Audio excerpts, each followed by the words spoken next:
সকালে ঘুমিয়ে আছি, তখনই আম্মু ডাক। আইনি হুম। হোট না বাবা। পরে উঠবো আম্মু। বুঝছি, তোর জন্য এখন ঝাউটা আনতে হবে। আজকে তো কলেজ বন্ধ, একটু শান্তি মতো ঘুমাতে দাও। আজকে রিমি আসছে। কি বলছো? উনি কেন আসছে? এখন থেকে ও এখানেই থাকবে এবং তোর কলেজেই ভর্তি হবে। আমি চলে যাবো বাসা থেকে। তো যা। আম্মু, অন্য একটা মেয়ের জন্য তুমি আমাকে এমন বলতে পারলা? পারলাম। রিমা আপু আসলে আমাকে অনেক জ্বালাবে। তখন ছোট ছিল, বুঝে নাই। এখনো বড় হয়েছে, অনার্সে পড়ে। এখন আর জ্বালাবে না। হুম। এখন ফ্রেশ হয়ে খেয়ে স্টেশনে যা ওকে আনতে। পারবো না, আব্বুকে বলো। তোর আব্বু অফিসে গেছে। কিছু করার নেই, এখন গন্ডিটাকে আনতে যেতেই হবে। তারপর উঠে ফ্রেশ হতে চলে গেলাম। ফ্রেশ হতে হতে পরিচয়টা দিয়ে দিই। আমি নীল, বাবা মায়ের একমাত্র সন্তান। আর আম্মু যার কথা বলল তার নাম রিমি, আমার খালাতো বোন এবং উনি আমার সিনিয়র। রিমি আপু পড়ে অনার্স প্রথম বর্ষে আর আমি ইন্টার দ্বিতীয় বর্ষে। ওনার এই বাসায় আসাতে আমি বিরক্ত। আমার সাথে ওনার লাস্ট দেখা হয় 4 বছর আগে। আমরা সবাই একসাথে নানুর বাসায় থাকতাম। তখন আমি ক্লাস 9-এ পড়তাম, আপু পড়তো ক্লাস 10-এ। উনি নাকি আমাকে নীল পাঞ্জাবিতে দেখে ক্রাশ খেয়েছিল। তারপর থেকে শুরু হলো আমার প্যারাময় জীবন। যখন তখন এসে আমাকে জড়িয়ে ধরতো, কিস করতো। কিছু বলতেও পারতাম না, বললেই আম্মুর কাছে এসে বানিয়ে বানিয়ে বিচার দিত। আম্মু আমার 12টা বাজাতো। যেমন এক ঘটনা বলি, আমি তখন ক্লাস 9-এ। তো টিফিন টাইমে একটা মেয়ে ফ্রেন্ডের সাথে হেসে হেসে কথা বলতেছি, ওইটা আবার রিমি আপু দেখে ফেলে। তখন কিছু না বললেও বাসা যাওয়ার সময় রাস্তায়, আই, তুই ওই মেয়ের সাথে এত কি কথা বলস? ও আমার ফ্রেন্ড। তোর কোনো মেয়ে ফ্রেন্ড লাগবে না। তোর যদি এতই কথা বলতে হয় আমার সাথে বলবি। ওকে, আর বলবো না। এখন আমাকে 50 বার আই লাভ ইউ বলবি আর 10টা কিস করবি। ছি ছি ছি আপু, তুমি আমার বোন হয়ে এগুলো কি বলো? আর একবার বোন বললে না খবর আছে। আপুকে তো আপুই বলবো। এই গাধা, তুই দেখোস না খালাতো ভাই আর বোন কত প্রেম করে, তাদের বিয়ে হয়। আপু, আমরা তো প্রেম করি না।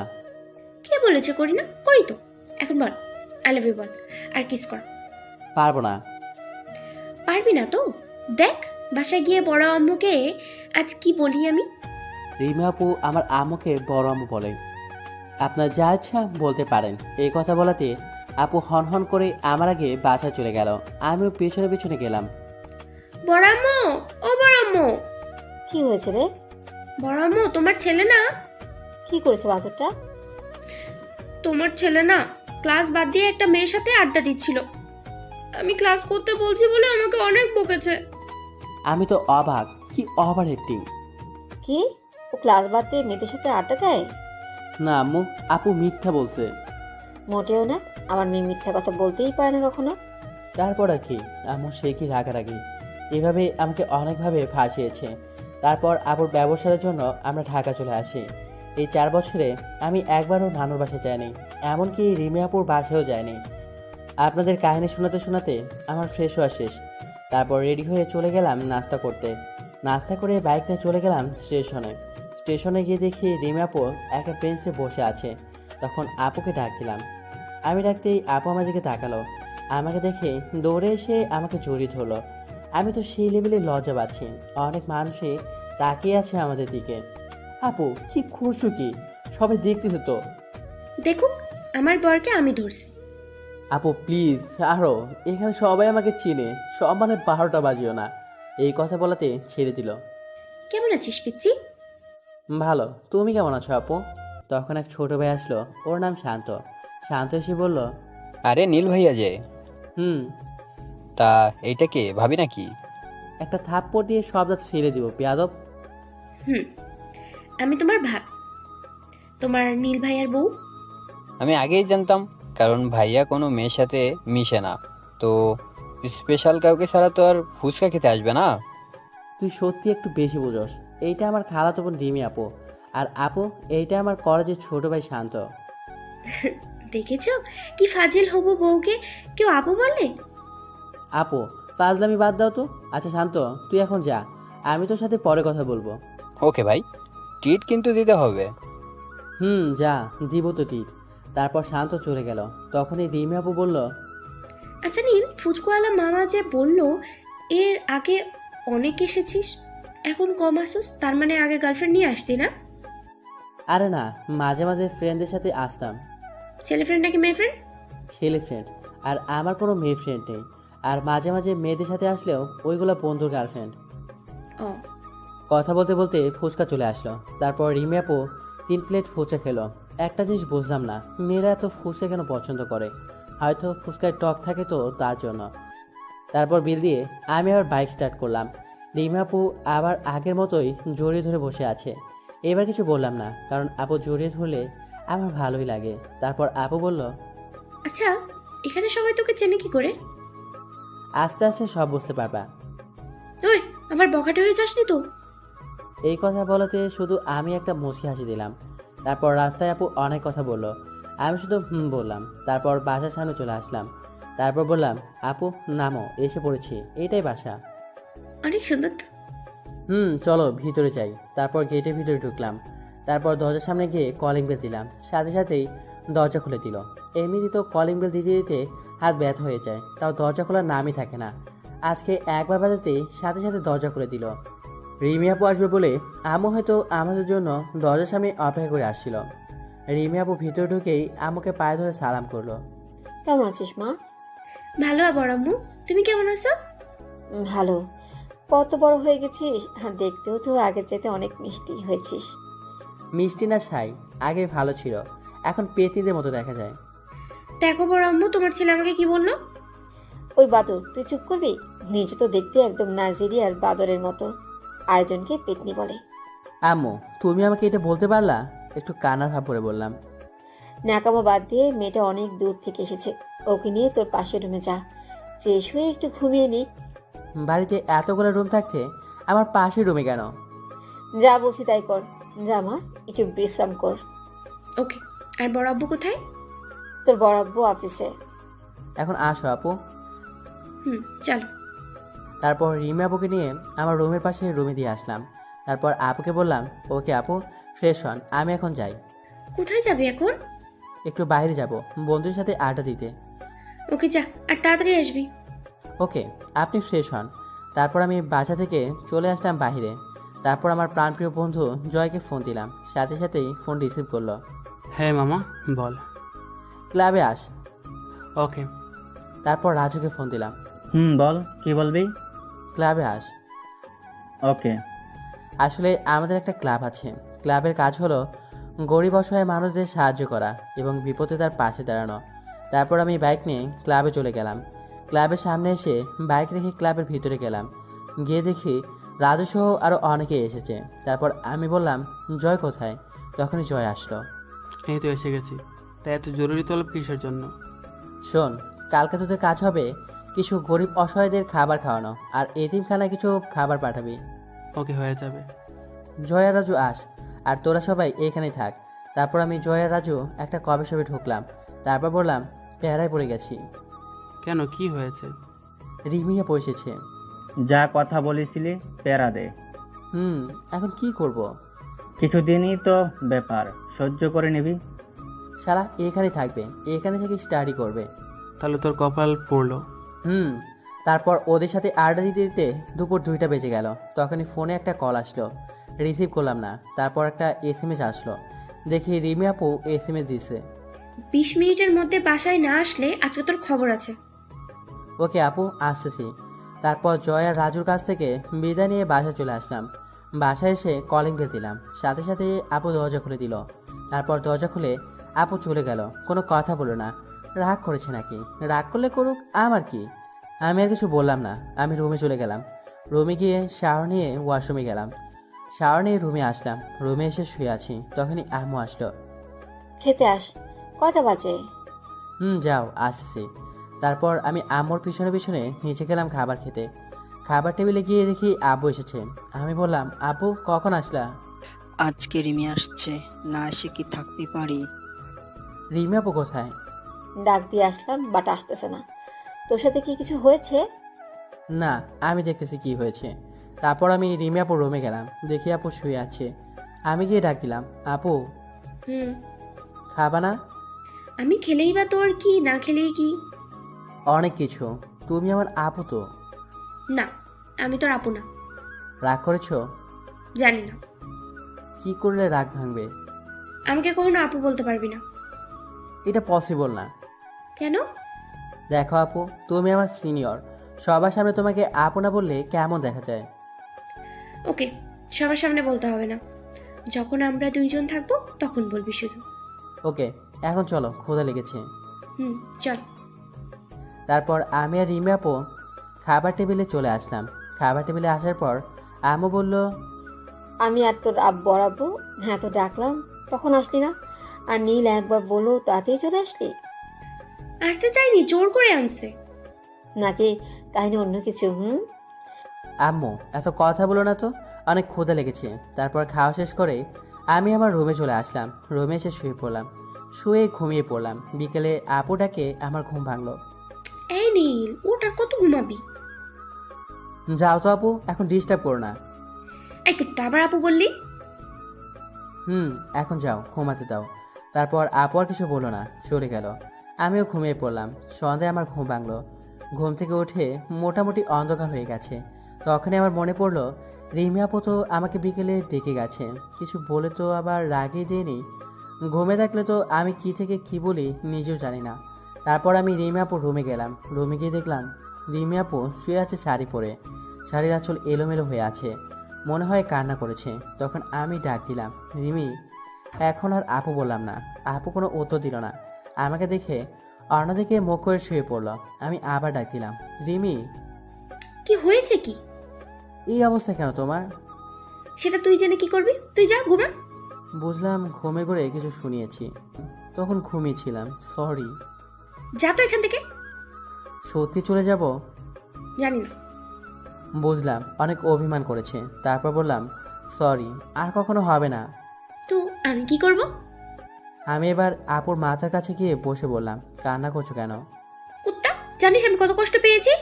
আমি কষ্ট করেই সেজেছিলাম তোর সাথে আজকে ঘুরতে যাব বলে, আর তুই এখন আমাকে ধমক দিয়ে তাড়িয়ে দিলি। সরি। সরি বললে হবে না। তো কি করতে হবে? তারপর রিমি আপু যা বললো তা শুনে একটু অবাকই হলাম। এখন আমাকে জড়িয়ে ধরে 10 বার আই লাভ ইউ বলতে হবে। আগের মতোই রয়ে গেলে, একটু বড় হও নাই। বলবি কিনা বল? জড়িয়ে ধরতে পারবো না। যা তোর ধরতে হবে। রাগ করো কেন? তাহলে ধর। ওকে, তারপর আর কি, জড়িয়ে ধরে 10 বার আই লাভ ইউ বললাম। তারপর বললাম, হয়েছে এখন? না, আর কি করতে হবে? এখন কিস করতে হবে। ওই, তুমি আমার গার্লফ্রেন্ড নাকি বউ যে তোমাকে কিস করব? আমি তোর বউ। কবে হলে? যেদিন থেকে আমি তোকে ভালোবাসি। এখন বল, কিস করবি কিনা? তারপর রিমি আপুকে কাছে টেনে ঠোঁটের সাথে ঠোঁট মিলিয়ে দিলাম। সাথে সাথে আপু আমাকে জড়িয়ে ধরলো অনেক শক্ত করে। আপু তো পাগলের মতো আমার ঠোঁট চষে যাচ্ছে, সারার কোনো নামই নেই। এদিকে আমার নিঃশ্বাস বন্ধ হওয়ার অবস্থা। আমি রিমি আপুকে জোর করে ছাড়িয়ে নিলাম। ছাড়িয়েই আমি হাঁপাচ্ছি। আমি বিছানায় শুয়ে পড়লাম। এই একটুতেই হাঁপিয়ে গেলি? এইটাই একটু, 5 মিনিটে কম ছিল না। এটা রিহার্সেল ছিল, বাকিটা এখন করব। না, আর না। প্লিজ আর একবার। এখন না, পরে। যাও ফ্রেশ হয়ে আসো। হুম। তারপর রিমি আপু ফ্রেশ হতে চলে গেল। আমিও আবার রুমে চলে আসলাম। রুমে এসে শুয়ে শুয়ে ফেসবুকিং করতে লাগলাম। রাতে রিমি আপু আসলো ডাকতে ডিনার করার জন্য। খেতে আয়। যাও, আমি আসতেছি। ওকে। তারপর আমি উঠে হাত মুখ ধুয়ে নিচে চলে গেলাম খাবার খেতে। টেবিলে গিয়ে দেখি আব্বু আম্মু আর রিমি আপু বসে আছে। শোন নীল, কালকে রিমিকে নিয়ে গিয়ে তোর কলেজে ভর্তি করিয়ে দিবি। এত কলেজ থাকতে আমার কলেজে কেন? কারণ ওকে গার্ড দিবি তুই। তোদের কলেজে তো তোর উপরে কেউ নেই। তুমি নিয়ে গিয়ে ভর্তি করে দিও। আমার কালকে সকালে একটা মিটিং আছে। ও। হুম। তারপর আমি খেয়ে রুমে চলে গেলাম। রুমে গিয়ে শুয়ে পড়লাম। কিছুক্ষণ পর মনে হলো কেউ আমার রুমে আসে, তাই আমি ঘুমের ভান করে রইলাম। হালকা চোখ খুলে দেখি রিমি আপু এসেছে। রিমি আপু এসে আমার মাথার কাছে বসে কিছুক্ষণ একদৃষ্টিতে তাকিয়ে রইল। তারপর আমার কপালে তার ঠোঁট দিয়ে কিস করে চলে যেতে লাগলো। তখনই আমি আপুর হাত ধরে টান দিয়ে আমার বুকের উপর এনে ফেললাম। তারপর শক্ত করে জড়িয়ে ধরলাম। কি করছিস কি? ছাড় আমাকে। না, তুমি এতক্ষণ কি করছিলে? কিছু না। রিমি আপু লজ্জা পেয়ে আমার বুকে মুখ লুকালো। তারপর আমি বললাম, অনেক ভালোবাসো আমাকে? তুই বুঝিস না। বুঝি তো। আমার সিনিয়র বউটা আমাকে অনেক ভালোবাসে। ওয়েট, কি বললি? সিনিয়র বউ? তার মানে তুই আমাকে ভালোবাসিস? একটু একটু। সত্যি? এই কথা বলাতে আপু আরো শক্ত করে জড়িয়ে ধরলো। আমি তোকে সেই ছোটবেলা থেকে ভালোবাসি, আর তুই এখন বুঝলি আমার ভালোবাসা না? তখন তো ছোট ছিলাম, বুঝি নাই। ও অনেক রাত হয়েছে, এখন তোমার রুমে যাও। না, আজকে এখানে থাক। পাগল হয়েছে তুমি? যদি কোনো অঘটন হয়ে যায়? আমি তো সেটাই চাই। যাও তো, এখন ঘুমাবো। তাড়িয়ে দিচ্ছিস? ওকে, চলে যাচ্ছি। এই বলে আপু রুমে লাইট অফ করে চলে গেল। তারপর আমি ঘুমিয়ে পড়লাম। সকালে ঘুম থেকে উঠে দেখি রিমি আপু আমাকে জড়িয়ে ধরে শুয়ে আছে। তারপর আমি বললাম, ওই আপু, কি হয়েছে? তুমি আসো কখন? সকালে আসছিলাম তোকে ডাক দিতে, এসে দেখি তুই ঘুমিয়ে আছিস। ঘুমন্ত অবস্থায় তোকে অনেক সুন্দর লাগছিল, তাই আর ডিস্টার্ব করি নাই। আমিও তোর সাথে ঘুমিয়ে পড়েছিলাম। ভালো করেছো, এখন ওঠো। না, তোর বুকে আমার অনেক ভালো লাগছে। আম্মু এসে পড়বে। না, বড় আম্মু এখন আসবে না, রান্না করতেছে। না আসলো, উঠো, ফ্রেশ হব। তোমাকে নিয়ে তো আজকে কলেজ যেতে হবে। তাহলে একটা কিস করো। সারাদিনে তোমার কিস লাগে? লাগে। এটা কিন্তু অত্যাচার। রোমান্টিক করতে চায়, বুঝলে পিচ্ছি? বুঝলাম। তারপর রিমি আপু আমার মাথা ধরে হালকা করে ঠোঁটে একটা চুমো দিল। তারপর আবার একটা কিস করলো অনেকক্ষণ ধরে। কিছুক্ষণ পরে আপু ছেড়ে দিয়ে বলল, কেমন লাগলো? একটুও ভালো না। মৃত্যু। এখন যাও তো, রেডি হও, আজকে তোমাকে নিয়ে কলেজে যাবো তো। ওকে, যাচ্ছি। তারপর রিমি আপু চলে গেল। আমি উঠে ফ্রেশ হয়ে ড্রেস চেঞ্জ করে নিচে চলে গেলাম খাবার খেতে। খাবার টেবিলে এসে দেখি কেউ নেই। আম্মু সোফায় বসে টিভি দেখছে। আপু আর রিমি আপু কোথায়? তোর আব্বু অফিস চলে গেছে, আর রিমি ওর রুমে। তারপর আমি রিমি আপুকে ডাকতে তার রুমে গেলাম। গিয়ে দেখি শাড়ি পরার চেষ্টা করতেছে, বাট পারতেছে না। তারপর আমি বললাম, কি করো আপু? রিমি আপু নিচের দিকে ঝুঁকে শাড়ি কুচি ঠিক করছিল। আমার কথা শুনে চমকে উঠল, যার ফলে আপুর হাত থেকে শাড়ির আঁচলটা নিচে পড়ে যায়। আমি সাথে সাথে অন্যদিকে ঘুরে তাকাই। কি হলো? এভাবে অন্যদিকে তাকালি কেন? তোমার শাড়ির আঁচল ঠিক করো। আমি পারতেছি না, তুই একটু সাহায্য কর না। আমি পারি না। তোর পারতে হবে না, তুই শুধু কুচিটা ঠিক করে ধরে রাখবি। আচ্ছা। তারপর আমি গিয়ে রিমি আপুর শাড়ির কুচি ধরলাম। আপু শাড়ির আঁচল ঠিক করতে লাগলো। ঠিক করে শেষে বলল, কুচিটা দিয়ে দে। তুমি দাও, আমি পারবো না। প্লিজ দিয়ে দে। তারপর আমি রিমি আপুর কুচিটা খুঁজে দেওয়ার সময় আপু শিউরে উঠে আমাকে জড়িয়ে ধরলো। তারপর আমি রিমি আপুর কানে কানে বললাম, তোমার নাভিটা দেখে না আমার একটা কিস করতে ইচ্ছে করতেছে। যা করতে এখান থেকে। কি হলো আবার? আমার বুঝি লজ্জা করে না? বাহ, তোমার আবার লজ্জাও আছে। অনেক। এখন ছাড়ো, চলো খেতে চলো। না, কেন? লজ্জা করতেছে। হরে আমার লজ্জাবতী রে, চলো এখন। ওকে, চল। তারপর আমি আর রিমি আপু নিচে চলে গেলাম। নিচে গিয়ে আমি আর আপু খেয়ে যার যার রুমে চলে গেলাম। আমি রুমে গিয়ে জয় আর রাজুকে ফোন করলাম। হ্যালো জয়। বল। কোথায় তুই? বাসায়। তাড়াতাড়ি কলেজের সামনে আয়। ওকে। তারপর রাজুকেও একই কথা বললাম। তারপর আমি বাইক বাইর করে বাসার সামনে দাঁড়ালাম। একটু পর রিমি আপু আসলো। আপুকে দেখে তো আমি অবাক। একটা মেয়ে এত সুন্দর হতে পারে তা হয়তো রিমি আপুকে না দেখলে বুঝতামই না। এইভাবে কি দেখিস? ওই, ও, তুমি কখন এসেছো? আমি আসছি কখন মানে? এভাবে কি দেখছিলি? তোমাকে। সময় তো শেষ হয়নি, সারা জীবনই দেখতে পারবি। ওঠো। তারপর উঠে বাইক স্টার্ট করলাম। আপু উঠেই আমাকে জড়িয়ে ধরলো। তারপর আমি আপুকে বললাম, রিমি, আজকে না তোমার একটা জিনিস দেখেছি। কি? তোমার বুকের ওই তিলটা। এই ফাজিল, তুই দেখলি কিভাবে?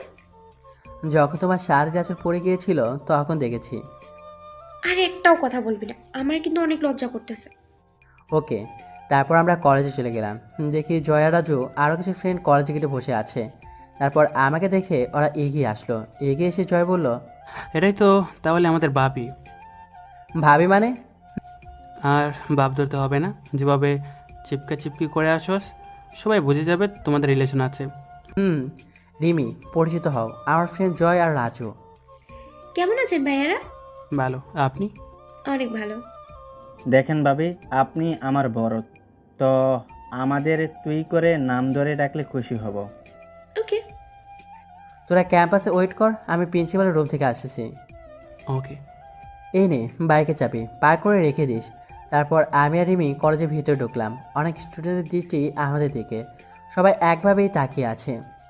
ওই সবাই ওই রকম ভাবে তাকিয়ে আছে কেন? সবাই হয়তো অবাকই হয়েছে, কেন? কারণ আমি কখনো কোনো মেয়ের সাথে কথা বলি না, আর আজকে তোমাকে বাইকে করে নিয়ে আসছি, আবার তুমি আমার হাত ধরে আছো, এতে তো অবাক হওয়ারই কথা। ও, তারপর আমি আর রিমি প্রিন্সিপালের অফিসে গেলাম। তারপর বললাম, আসসালামু আলাইকুম, আসতে পারি স্যার? ওয়ালাইকুম আসসালাম। আরে নীল বাবা যে, ভিতরে আসো। আমি আর রিমি ভিতরে গেলাম। বসো। তোমার আব্বু গতকাল রাতেই আমাকে ফোন দিয়েছিল, সব কিছু রেডি করে রাখছি, শুধু একটা সাইন করো মামনি। তারপর রিমি আপু সাইন করে দিল। তারপর আমরা প্রিন্সিপালের রুম থেকে বাইর হয়ে ক্যান্টিনে চলে গেলাম জয় আর রাজুর কাছে। তারপর রিমি ওদের বলল, তোমাদের যা ইচ্ছা তোমরা খাও, সব বিল আজকে আমি দেব। তারপর জয় আর রাজু সহ আরও কিছু ফ্রেন্ড ইচ্ছা মতো খেতে লাগলো। সারারা সব কয়টাই পেটুক মনে হয়, কদিন ধরে যেন না খেয়ে আছে। তারপর ওদের খাওয়া শেষ হলো। তারপর বললাম, তোরা ক্লাসে যা, আমি আসছি। তুই ক্লাস করবি? একটা করব, যা তুই, আসতেছি। ওকে। তুই বসো, আমি বিলতে আসছি। বেশি বুঝিস তাই না? তুই টাকা পাবি কোথায় থেকে? আমি দিচ্ছি। আমি থাকি তুমি কেন টাকা দিবা? এই, এখন তো তুমি কিছু করো না, যখন জব করবা তখন না হয় শোধ করে দিও। ওকে। যদি তাও না পারো তাহলে বাসায় গিয়ে একটু আদর করবো, তাই হবে। সারাদিনই শুধু আদর আর আদর। হুম। তারপর রিমি আপু বিল দিয়ে আসলো। তারপর আমি বললাম, আপু তুমি ক্যাম্পাসে বসো, আমি একটা ক্লাস করে আসি। আজকে ক্লাস না করলে হয় না? ক্লাসটা খুব গুরুত্বপূর্ণ, করতেই হবে। ওকে, আমি বসছি, তুই যা। আমরা কথা বলছি, তখন হিয়া আপু আসলো। হিয়া আপু হলো রাজুর বড় বোন, অনার্সে পড়ে। তখন হিয়া আপু বলল, নীল, এটা কে? আপু এইটা হলো। বুঝেছি, তোর গার্লফ্রেন্ড বুঝি। রিমি, পরিচিত হও, ইনি হলেন রাজুর বড় আপু হিয়া আপু, আর হিয়া আপু এ হচ্ছে রিমি। হাই। হ্যালো। কেমন আছেন? ভালো, আপনি? ভালো। তারপর হিয়া আপু বলে, বাসায় দরকার আছে, এই বলে চলে গেল। তারপর আপুকে শহীদ মিনারে বসিয়ে রেখে আমি ক্লাসে চলে গেলাম। আমি বসেছি জানালার কাছে, এখান থেকে রিমি আপুকে দেখা যায়। রিমি বসে বসে ফোন চালাচ্ছে। আমি একবার স্যারের দিকে তাকাচ্ছি, আর একবার রিমির দিকে তাকাচ্ছি। তখনই স্যার বলল, নীল, কোনো সমস্যা? না স্যার। তাহলে বারবার বাইরে তাকাচ্ছ কেন? এমনি স্যার। ক্লাসে মনোযোগী হও। তারপর বাইরের দিকে তাকিয়ে দেখি অনার্সের 3জন ছেলে রিমি আপুর কাছে গেল, আর যারা গেল তারা একটাও ভালো না। আমি সাথে সাথে স্যারকে কিছু না বলেই ক্লাস থেকে বাইরে আসলাম। আমার পিছনে জয়রাজু আরও অনেক ফ্রেন্ড এসেছে। ওরা বুঝে গেছে এভাবে আমি হুট করে যখন বের হয়ে আসছি তাহলে নিশ্চিত কোনো ঝামেলা আছে। দূর থেকে দেখে বোঝা যাচ্ছে ছেলেগুলো রিমি আপুকে টিচ করছে। আমি ওদের পিছনে গিয়ে দাঁড়ালাম, দেখি রিমি আপু কেঁদে দিয়েছে। তারপর রিমি আমাকে দেখে দৌড়ে এসে জড়িয়ে ধরল। তারপর আমি বললাম, কি হয়েছে? রিমি আপু কেঁদেই চলেছে, কিছু বলছে না। আমি তারপর ছেলেগুলোকে বললাম, কি বলেছিস? কিছু না নীল, এমনি কিসে পরে জিজ্ঞেস করলাম। এই কথা বলার সাথে সাথেই একটাকে লাথি মেরে ফেলে দিলাম। তারপর রিমিকে বললাম, কি হয়েছে রিমি, বলো আমাকে। তুমি ক্লাসে যাওয়ার পর আমি এখানে বসেই গান শুনছিলাম, তারপরে এই ছেলেগুলো এসে আমাকে বাজে প্রস্তাব দেয় এবং বাজে কথা বলে। রিমির কথা শুনে তো আমার রাগ চরম পর্যায়ে উঠে গেল। তারপর ছেলেগুলোকে ইচ্ছে মতো মারতে রাখলাম। তা দেখে ওদের কিছু ফ্রেন্ড দৌড়ে আসলো। এদিকে জয়রাজু আর আমার ফ্রেন্ডরাও ইচ্ছা মতো মারতে লাগলো ওদের। তারপর বললাম, জীবনে আর কখনো মেয়েদের সাথে এইরকম বিহেভ করবি? ওদের মতো একজন বলল, ভুল হয়ে গেছে নীল, এবারের মতো মাফ করো, আর কখনো এমন করবো না। তারপর আমি ওদের আরও মারলাম। ওরা শুধু চিৎকার করে বলছে, ভুল হয়ে গেছে, আর হবে না। আমি মেরেই চলেছি, থামছি না। এমন সময় কারো সাহস নাই আমাকে আটকানোর, কারণ রাগ উঠলে আমার মাথায় কাজ করে না। তখনই রিমি আপু এসে আমাকে অনেক শক্ত করে জড়িয়ে ধরলো। রিমি আপু জড়িয়ে ধরাতে আমার রাগ অনেকটাই কমে গেল। তখনই রিমি বলল, ছেড়ে দাও নীল, অনেক হয়েছে। ওদের সাহস কী করে হয় তোমাকে বাজে কথা বলার? ছেলেগুলো আবার আমার কাছে ক্ষমা চাইলো। তারপর আমি বললাম, যার সাথে অন্যায় করেছিস তার কাছে গিয়ে মাপ চা। তারপর ছেলেগুলো রিমি আপুর কাছে মাপ চাইলো। তারপর আমি বললাম, এরপর যদি এমন হয় তাহলে মনে রাখিস ওই দিনই তোদের পৃথিবীতে শেষ দিন। তখনই প্রিন্সিপাল স্যার আসলো। কি হচ্ছে কি এখানে? স্যার, আজকের মতো এদের তিনজনকে রেস্টিকেট করবেন। কেন? তারপর সব কিছু স্যারকে খুলে বললাম, আর এও বললাম, আর রেস্টিকেট না করলে আমি আব্বুকে জানাতে বাধ্য হব। না বাবা, তোমার আব্বুকে জানাতে হবে না, আমি এদের ব্যবস্থা করছি। তারপর প্রিন্সিপাল স্যার চলে গেলেন। রিমি আপু এখনও কাঁদছেন। আমি রিমি আপুকে নিয়ে আমাদের কলেজের পুকুর পাড়ে চলে গেলাম। আমার অনেক ফ্রেন্ডই আমার পেছনে পেছনে আসে। তারপর আমি আর রিমি আপু পুকুর পাড়ে বসলাম আর জয়কে ইশারা দিয়ে বললাম সবাইকে নিয়ে চলে যেতে। সবাই চলে গেল। রিমি আপু কান্না এখনও বন্ধ হচ্ছে না। বুঝেছি একটু রোমান্টিকভাবে কান্না থামাতে হবে।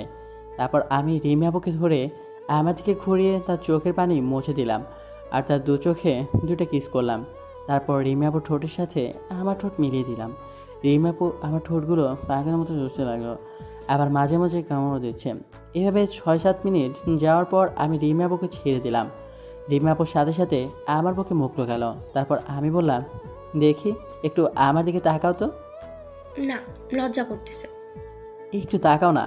তারপর রিমি আপু আমার দিকে তাকালো। আপুর ঠোঁটগুলো কাঁপছে। এইটা দেখে আমার আকর্ষণ আরও বেড়ে গেল। আমি আস্তে আস্তে রিমি আপুর ঠোঁটের দিকে আমার ঠোঁট নিয়ে যেতে লাগলাম। সাথে সাথে রিমি আপুর চোখগুলো বন্ধ করে ফেললো। তারপর আবারও 4 ঠোঁট এক করে দিলাম। অন্যরকম একটা ফিলিংস কাজ করছে, যা বলে বোঝানো সম্ভব নয়।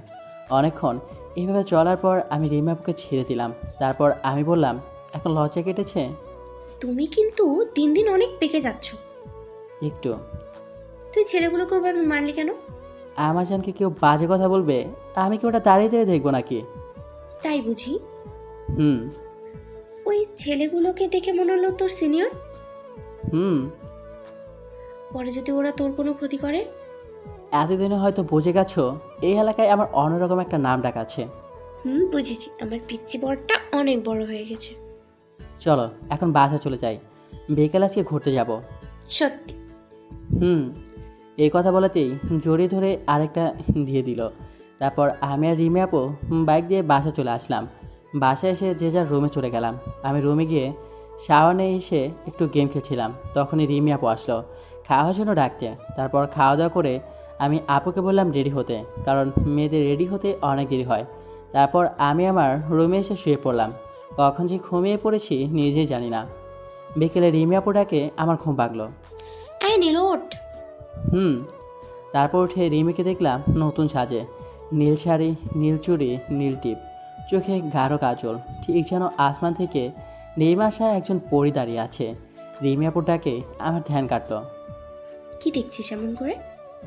পরী দেখছি। দিনের বেলায় পড়ে আসলো কোথা থেকে? এই তো আমার সামনে দাঁড়িয়ে আছে নীল পরী। তাই? হয়েছে, যা এখন উঠে ফ্রেশ হ। ওকে। তারপর ফ্রেশ হয়ে রুমে আসলাম। দেখি রিমি আপু বসে আছে। তোর নীল পাঞ্জাবি নাই? আছে। ওইটা পর। ওকে, তুমি এখন রুমের বাইরে যাও। কেন?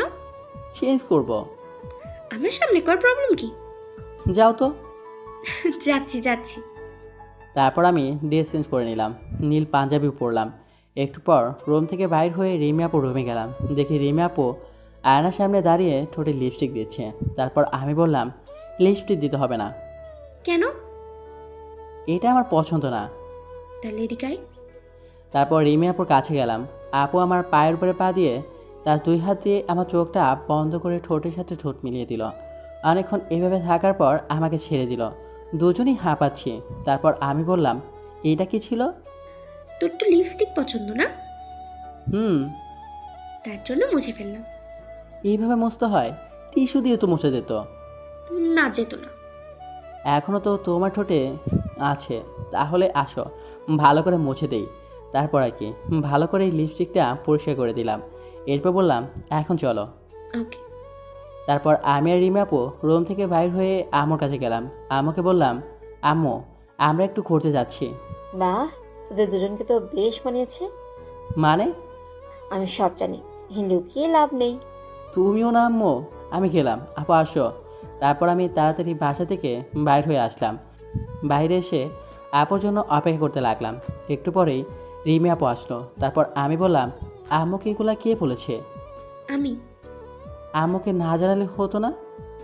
না হতো না, বড় আব্বুও জানে। কাউকে বাদ রেখেছো জানাতে? রাখছি, আস্তে আস্তে সবাইকে জানিয়ে দেব। তাই কইরো। আজকে বাইকে যাব না, রিক্সায় করে যাব। ওকে। তারপর একটা রিক্সা ডাক দিলাম। তারপর রিমিকে বললাম ওঠো। তারপর আপু উঠলো। রিমি আপু উঠেই আমার হাত ধরে আমার কাঁধে মাথা রাখলো। কই যাবেন মামা? ফার্স্টে একটা ফুচকা দোকানে যান। তারপর রিক্সা চলা শুরু করলো। রিমি আপুর চুলগুলো উড়ে এসে আমার মুখে পড়ছে। আমার ভালোই লাগছে। বারবার আপুর অবাধ্য চুলগুলো নিজের কানে গুঁজে দিচ্ছে। তখন আমি বললাম, থাক না, ভালোই তো লাগতেছে। তারপর আপু চুলগুলো ছেড়ে দিল। তারপর রিক্সা গিয়ে একটা ফুচকা দোকানের সামনে দাঁড়ালো। আমি আর রিমা আপু নেমে ফুচকা দোকানে গেলাম। তারপর রিমা আপু 2 প্লেট ফুচকার অর্ডার দিল। একটাই ঝাল বেশি, একটাই কম। ঝাল কমটা আমার জন্য। তারপর ফুচকা আসলো। আমরা খাওয়া শুরু করলাম। বাট 3টা খাওয়ার পর আমার এত ঝাল লাগতেছে। তারপর রিমিকে বললাম, অনেক ঝাল লাগতেছে। কি বলিস? আমি তো ঝাল দিতে না করলাম। পানি দাও তাড়াতাড়ি। তারপর রিমি ফুচকাওয়ালার কাছে পানি চাইলো। পানি তো নাই ম্যাডাম। হোয়াট? কি বলছেন এসব? একে তো ফুচকায় ঝাল দিতে না করেছি, তাও ঝাল দিয়েছেন, তার উপরে বলছেন পানি নাই। ভুলে জাল দিয়ে ফেলেছি। এদিকে ঝালে তো আমার ঠোঁট পড়ে যাচ্ছে। আমি একদমই ঝাল সহ্য করতে পারি না। তারপর আপু কিছু একটা ভাবলো। তারপর আমার কাছে এসে তার ঠোঁটের সাথে আমার ঠোঁট মিলিয়ে দিল। এত লোকের মাঝে রিমি আপু এমন একটা কাজ করবে আমি ভাবতেও পারিনি। সবাই আমাদের দিকে তাকিয়ে আছে, অনেক লজ্জাও করছে। পাগলের মতো আমার ঠোঁট দুটো চষতে লাগলো। মনে হয় অনেকদিনের ক্ষুধার্ত সামনে খাবার পেলে যেমন করে ঠিক তেমনভাবেই রিমির ঠোঁটগুলো চষতে লাগলো। রিমি আপু মিষ্টি ঠোঁটের সময় আস্তে আস্তে জালগুলা কমে গেল। অনেকক্ষণ পর রিমি আপু আমার ঠোঁট জোড়া মুক্ত করে দিল। এখন ঝাল অনেকটাই কমে গেছে। আমাকে ছেড়ে দিয়ে আপু আশেপাশে তাকিয়ে দেখে সবাই আমাদের দিকে তাকিয়ে আছে। আপু মনে হয় ভুলে গিয়েছিল এখানে আমরা ছাড়া অনেকে আছে। আপু খেয়াল করে সাথে সাথে আমাকে শক্ত করে জড়িয়ে ধরলো। তারপর আমি বললাম, এই যে ভাই ও আপুরা যা যার কাজ করেন, এভাবে কি দেখছেন? তারপর সবাই অন্যদিকে তাকালো। তারপর আমি রিমিকে বললাম, ছাড়ো, এখন ফুচকাওয়ালার বিল দিতে হবে। না, আমার অনেক লজ্জা করতেছে। তারপর আমি পকেট থেকে ওয়ালেট বের করে ফুচকাওয়ালা মামাকে টাকা দিলাম, সাথে একটা ধন্যবাদও দিলাম। তারপর আমি রিমাকে করে নিলাম। কি করছিস? কি পড়ে যাবো তো। বিশ্বাস নেই আমার ওপর? নিজের চাইতে বেশি তোকে বিশ্বাস করি। তাহলে শক্ত করে গলা ধরে রাখো। তারপর রিমাপু শক্ত করে ধরে আমার বুকে মুখ লুকালো। তারপর আমি রিমাপুকে কোলে নিয়েই রিক্সার কাছে চলে গেলাম। তারপর রিমিকে কোল থেকে নামালাম। তারপর রিমি রিক্সায় উঠে পড়লো। আমি ওঠার সাথে সাথেই আমার হাত ধরে মাথা কাঁধে রাখলো। তারপর আমি রিক্সাওয়ালাকে বললাম, মামা একটা পার্কে চলেন। রিক্সাওয়ালা চলা শুরু করলো। এই, তুই বজ্জাত ফুচকাওয়ালাকে ধন্যবাদ বললি কেন? কারণ ওর জন্যই তো মিষ্টিটা পেলাম। চা ফাজিল। তোমারই তো। আমার পিচ্চি ফাজিল বল। সিনিয়র বউ আমার। মিষ্টি তো আমি সবসময় দেওয়ার জন্য প্রস্তুতি থাকি, যদি তোর কিছু হতো। আরে ঝাল খেলে কিছু হয় না। বলেছে তোকে? আমরা কথা বলতে বলতে পার্কের সামনে চলে আসলাম। তারপর আমি নেমে রিমাপুকে হাত ধরে নামালাম। তারপর পকেট থেকে ওয়ালেট বের করে রিক্সাওয়ালা মামাকে টাকা দিলাম। মামা, এত হয় নাই তো। এগুলো আপনার বকশিস। ধন্যবাদ মামা। তারপর আমি আর রিমাপু পার্কের ভিতরে ঢুকলাম। রিমাপু এখানে এসেও আমার হাত ধরে আছে। আমরা হাঁটতেছি। তখনই দেখি সামনে একটা ছেলে আর একটা মেয়ে কোলে মাথা রেখে শুয়ে আছে। তখন আমি রিমিকে বললাম, রিমি, ওটা জয় না? দেখি তো তাই মনে হচ্ছে। চলো তো গিয়ে দেখি। তারপর আর একটু সামনে গিয়ে দেখি এটা তো জয়ই, সাথে হিয়া। হিয়া হচ্ছে আমাদের ক্লাসমেট। তারপর আমি বললাম, কি হচ্ছে এখানে? আমার কণ্ঠ শুনে জয় চমকে উঠল এবং অনেক অবাক হয়েছে। এখানে হয়তো আমাকে আশা করেনি। মামা তুই এখানে? এখানে না আসলে তো তোদের প্রেমলীলাটা দেখতে পারতাম না। তোকে জানাবো ভাবছিলাম, তার আগে জেনে গেলি। সত্যি কখনো চাপা থাকে না বর্ষ, তা কতদিন ধরে? এই তো কিছুদিন। বস এখানে। তোমাদের নতুন প্রেমে আমরা কাবাব মে হাড্ডি হতে চাই না? ঠিক বলেছ। চলো আমরা অন্য কোথাও বসি। ওকে। তারপর জয় আর হিয়ার কাছ থেকে বিদায় নিয়ে আমরা একটু দূরে গিয়ে একটা বেঞ্চে বসে পড়লাম। তুই একটুও রোমান্টিক না। কেন, কি করলাম আবার? দেখ তো, জয় মেয়েটার কোলে মাথা দিয়ে শুয়ে আছে। এই কথা বলাতেই আমিও রিমি আপুর কোলে মাথা দিয়ে শুয়ে পড়লাম। আপু আমার মাথায় হাত বুলিয়ে দিতে লাগলো। তারপর আমরা গল্প করতে লাগলাম। কিছুক্ষণ পরেই সন্ধ্যা হয়ে গেল। আমি বললাম, চলো এখন বাসায় চলে যাই। আর একটু থাকি না। রাত হয়ে গেছে, আপু টেনশন করবে। তাহলে যাও। তারপর আমি আর রিমি আপু পার্কে থেকে বাইর হয়ে রাস্তা চলে আসলাম। এখন আর রিক্সা ডাকিস না, কিভাবে যাব তাহলে? এইটুকু হেঁটে হেঁটে যাব, মেইন রাস্তা থেকে রিক্সা নেব। ওকে। তারপর আমি আর রিমি আপু হাত ধরে হাঁটতে লাগলাম। জানিস নীল, আমার অনেক দিনের ইচ্ছে আজকেই পূরণ হলো। কি ইচ্ছা? এই যে রাতের বেলা প্রিয় মানুষটার হাত ধরে হাঁটা। ও। তারপর আমরা কথা বলতে বলতে মেন রাস্তায় চলে আসলাম। তারপর একটা রিক্সা নিয়ে বাসায় চলে আসলাম। বাসায় এসে যা যা রুমে চলে গেলাম। রুমে গিয়ে ফ্রেশ হলাম। কিছুক্ষণ পরে খাবার খাওয়ার ডাক আসলো। তারপর খেয়ে আমি আমার রুমে চলে আসলাম। রুমে এসে ল্যাপটপে গেম খেলতে লাগলাম। একটু পরে দরজা খোলার আওয়াজ পেয়ে তাকে দেখি রিমি আপু চুপি চুপি আমার রুমে আসে। তখন আমি বললাম, এখন আবার রুমে কেন? তোকে ছাড়া কিছুই ভালো লাগে না, চল না আমরা বিয়ে করে ফেলি। সময় হোক তখন করব। তুমি তোমার রুমে যাও, আমু এসে পড়বে। বড়ম্মু ঘুমিয়ে পড়েছে, এখন একটা কিস কর, তাছাড়া ঘুম আসবে না। তারপর আর কি, রিমি আপুকে একটু আদর করে আপুকে রুমে পাঠিয়ে দিলাম। এভাবে ভালোবাসা রাগ অভিমানের মাঝে কেটে গেল 2 মাস। তো একদিন সকালে ঘুমিয়ে আছি, তখন রিমি ডাক। এই নীল ওঠ, কলেজে যাব। একটু পরে। উঠবি না? যাও, এখন ঘুমাবো। তারপর রিমি আর কিছু বলো না, মনে হয় চলে গেছে। আমি আবারও ঘুমিয়ে পড়লাম।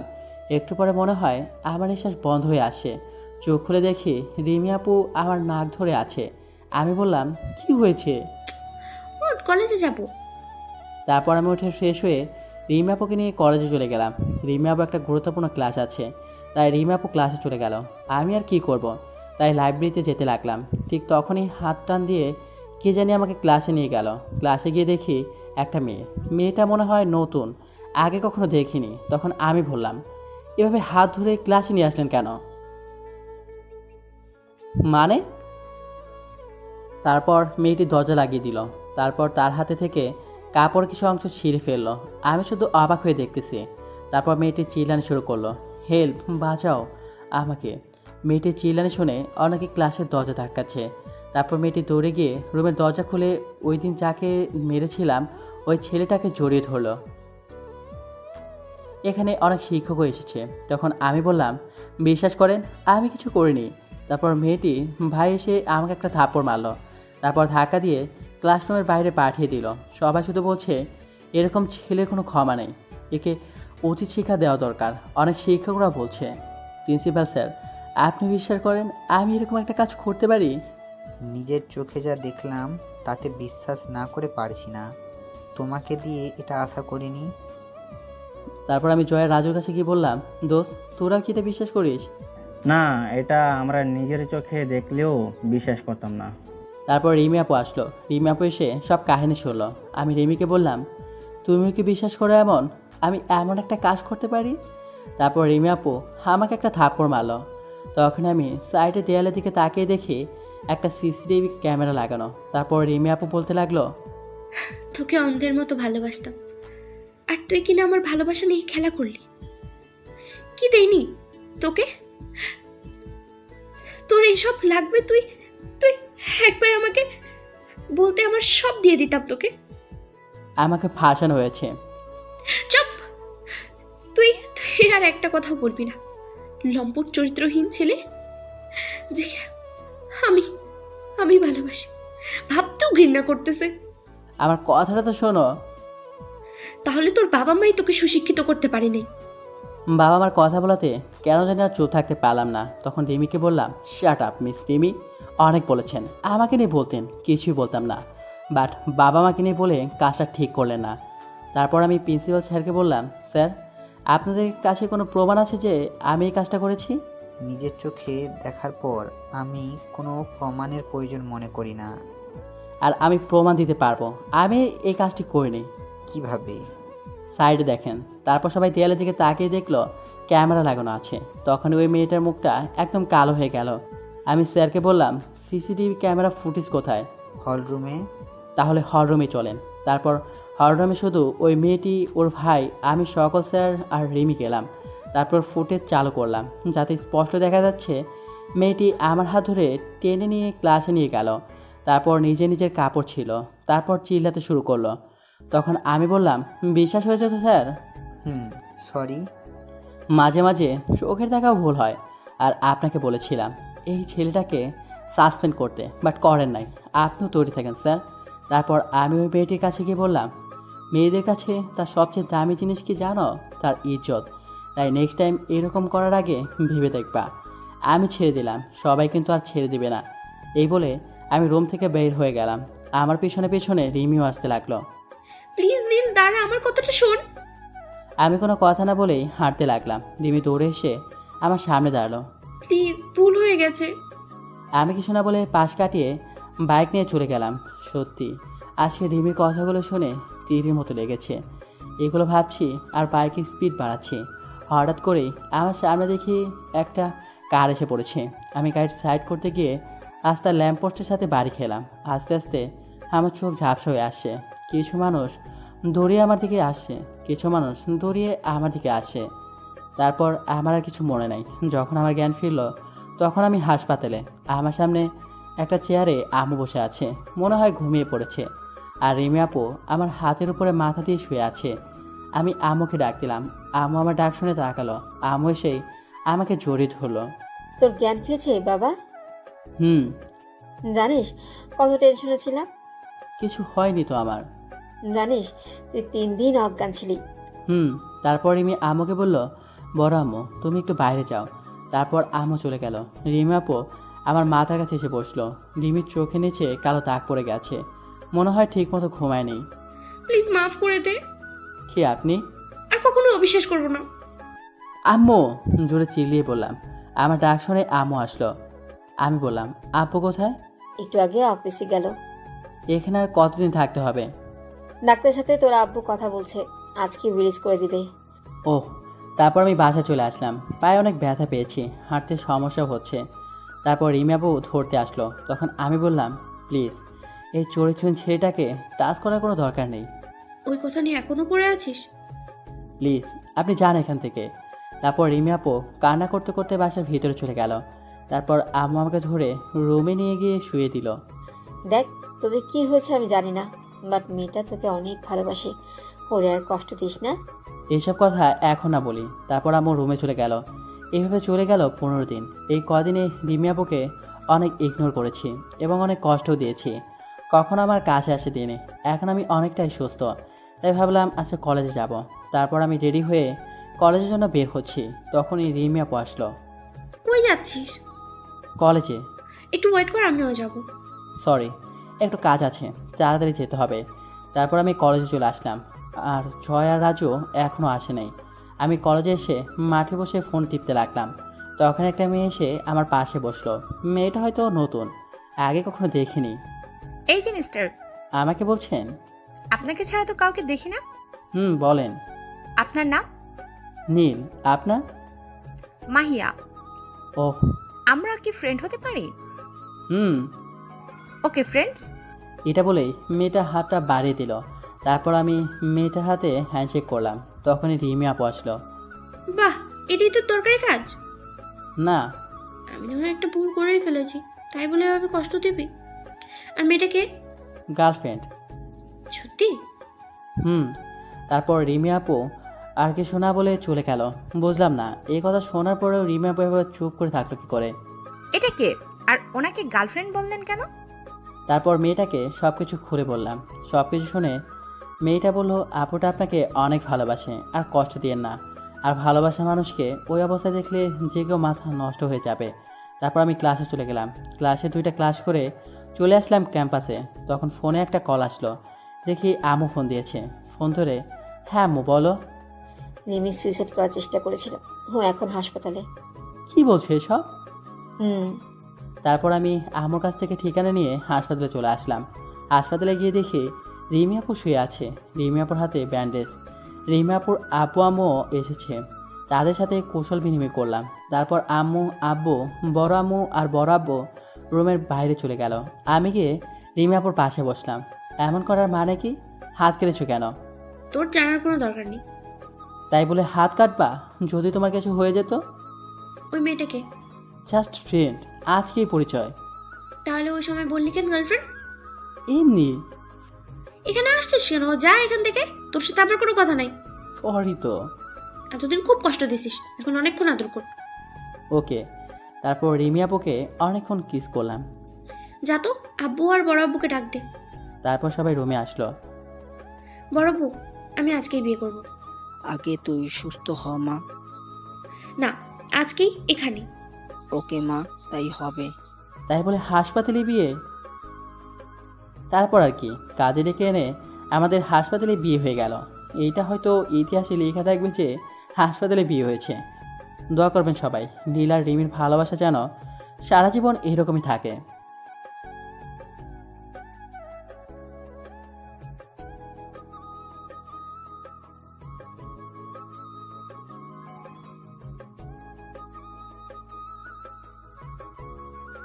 ওই, এটা কি? কি? রাইসার দিকে না দেখে টিভি দেখতে দেখতে বললাম। ওই দিকে তাকিয়ে দেখ, এটা কি? টিভির দিকে তাকিয়ে বলিস আবার কি? চুইংগাম। হঠাৎ করে টি শার্টের কলার ধরে মুখটা একদম কাছে এনে চোখগুলো বড় বড় করে জানতে চাইলো। রাইসার এই রূপটা আজ নতুন দেখা না, বিয়ের আগে কম দেখলেও এখন মাঝে মাঝেই দেখা হয়। বিশেষ করে যদি কোনো অনিয়ম করি বা তার কথা না শুনি। তবে আজ কী এমন করেছি ঠিক বুঝে উঠতে পারছি না। আজ তো কিছুই করিনি, ভালো ছেলের মতোই বাসায় এসে ফ্রেশ হয়ে খাওয়া দাওয়া করে টিভি দেখতে বসলাম। রাইসার রাগে কথা আর চোখগুলো দেখে আমি ভেতরে ভেতরে শেষ। তারপর রাইসা বলল, চুইংগাম সেটা তো আমি দেখতে পাচ্ছি, এটা তোর প্যাকেটে কেন? কি আজব, চুইংগাম প্যাকেট থাকলে কি আছে? যাও তো, টিভি দেখছি, বিরক্ত করিস না। চুইংগাম দেখে অবাক হলেও এই মুহূর্তে রাইসের সাথে ঝগড়া করার কোনো ইচ্ছেই নেই। সারাদিনে 24টা ঘন্টার মাঝে 360 সেকেন্ডই রাইসের সাথে ঝগড়া করে কাটে। দুজনের ঝগড়ার ভালোবাসা এই নিয়েই চলছে। এই মুহূর্তে আমার প্রিয় ক্রিকেট খেলা চলছে টিভিতে, অন্যদিকে মনোযোগ দেওয়ার কোনো ইচ্ছেই নেই। তখনই রাইসা গিয়ে টিভি বন্ধ করে দিল। তখন আমি বললাম, এই টিভি বন্ধ করলি কেন? আমার প্রিয় খেলাটা চলে যাচ্ছে তো। কিছুক্ষণের মাঝে সব কিছু চুপচাপ হয়ে যায়। ঝড় আসার আগে যেমন চারদিক নীরব হয়ে যায়, তেমনি রাইসাও নীরব হয়ে ঝড়ের বেগে টিভি বন্ধ করে রাগি লোক নিয়ে তাকিয়ে আছে। আমার কথার উত্তর চাই, চুইংগাম কেন তোর পকেটে? আরে আজব তো, চুইংগাম থাকলে সমস্যা কি? চুইংগাম দিয়ে কী করে? এটা তো মানুষ খায়, তাই না? চুইংগাম দিয়ে কি করে আমাকে বোঝাস? এই, তোর মুখটা এদিকে আনতো। আরে চুইংগামের সাথে মুখে কি সম্পর্ক? মুখ নিতে হবে কেন? কি করে জানিস না? ছেলেরা সিগারেট খেয়ে চুইংগাম বা চকলেট খায়, যেন সিগারেটের বাজে গন্ধ দূর হয়। আর অনেকেই তো মুখে সেন্ট ব্যবহার করে, তার মানে তুইও সিগারেট খেয়েছিস। কি আজব, এই কথা তোমাকে কে বললো? কেন, তোর ভাই আমাকে বলেছে। ও তো মিথ্যে বলবে না। আর আমিও একদিন দেখেছিলাম। সত্যি করে বল, তুই সিগারেট খেয়েছিস কিনা? আরে বাবা, মিথ্যা বলার কি আছে? আমি সিগারেট খাইনি। আমি তোরে বেশ ভালো করেই জানি, একদম মিথ্যে বলতে চেষ্টা করবি না। আরে কি মিথ্যা বললাম? তোরা বিশ্বাস হয় না? সিগারেট না খেলে চুইংগাম দিয়ে কি করিস? আরে বন্ধু দিয়েছিল, খাইনি, রেখে দিয়েছিলাম। তোরে কে বিশ্বাস করে? হ্যাঁ কর। রাইসা কিছু বলার সুযোগ না দিয়েই মুখ কাছে এনে বোঝার চেষ্টা করলো সিগারেট খেয়েছে কিনা। অনেকক্ষণ ধরেই চেষ্টা চালিয়ে যেতে থাকলো। রাইসাকে এমনভাবে কাছে পেয়ে সুযোগটা হাতছাড়া করতে চায়নি। এই সুযোগে কপালে চুমো খাওয়ার জন্য যেই না কপালে স্পর্শ করতে যাব, ঠিক তখনই বাধা দিয়ে বসে। তোর ওই সিগারেট খাওয়ার ঠোঁট দিয়ে স্পর্শ করবি না, দূর হয়ে যা।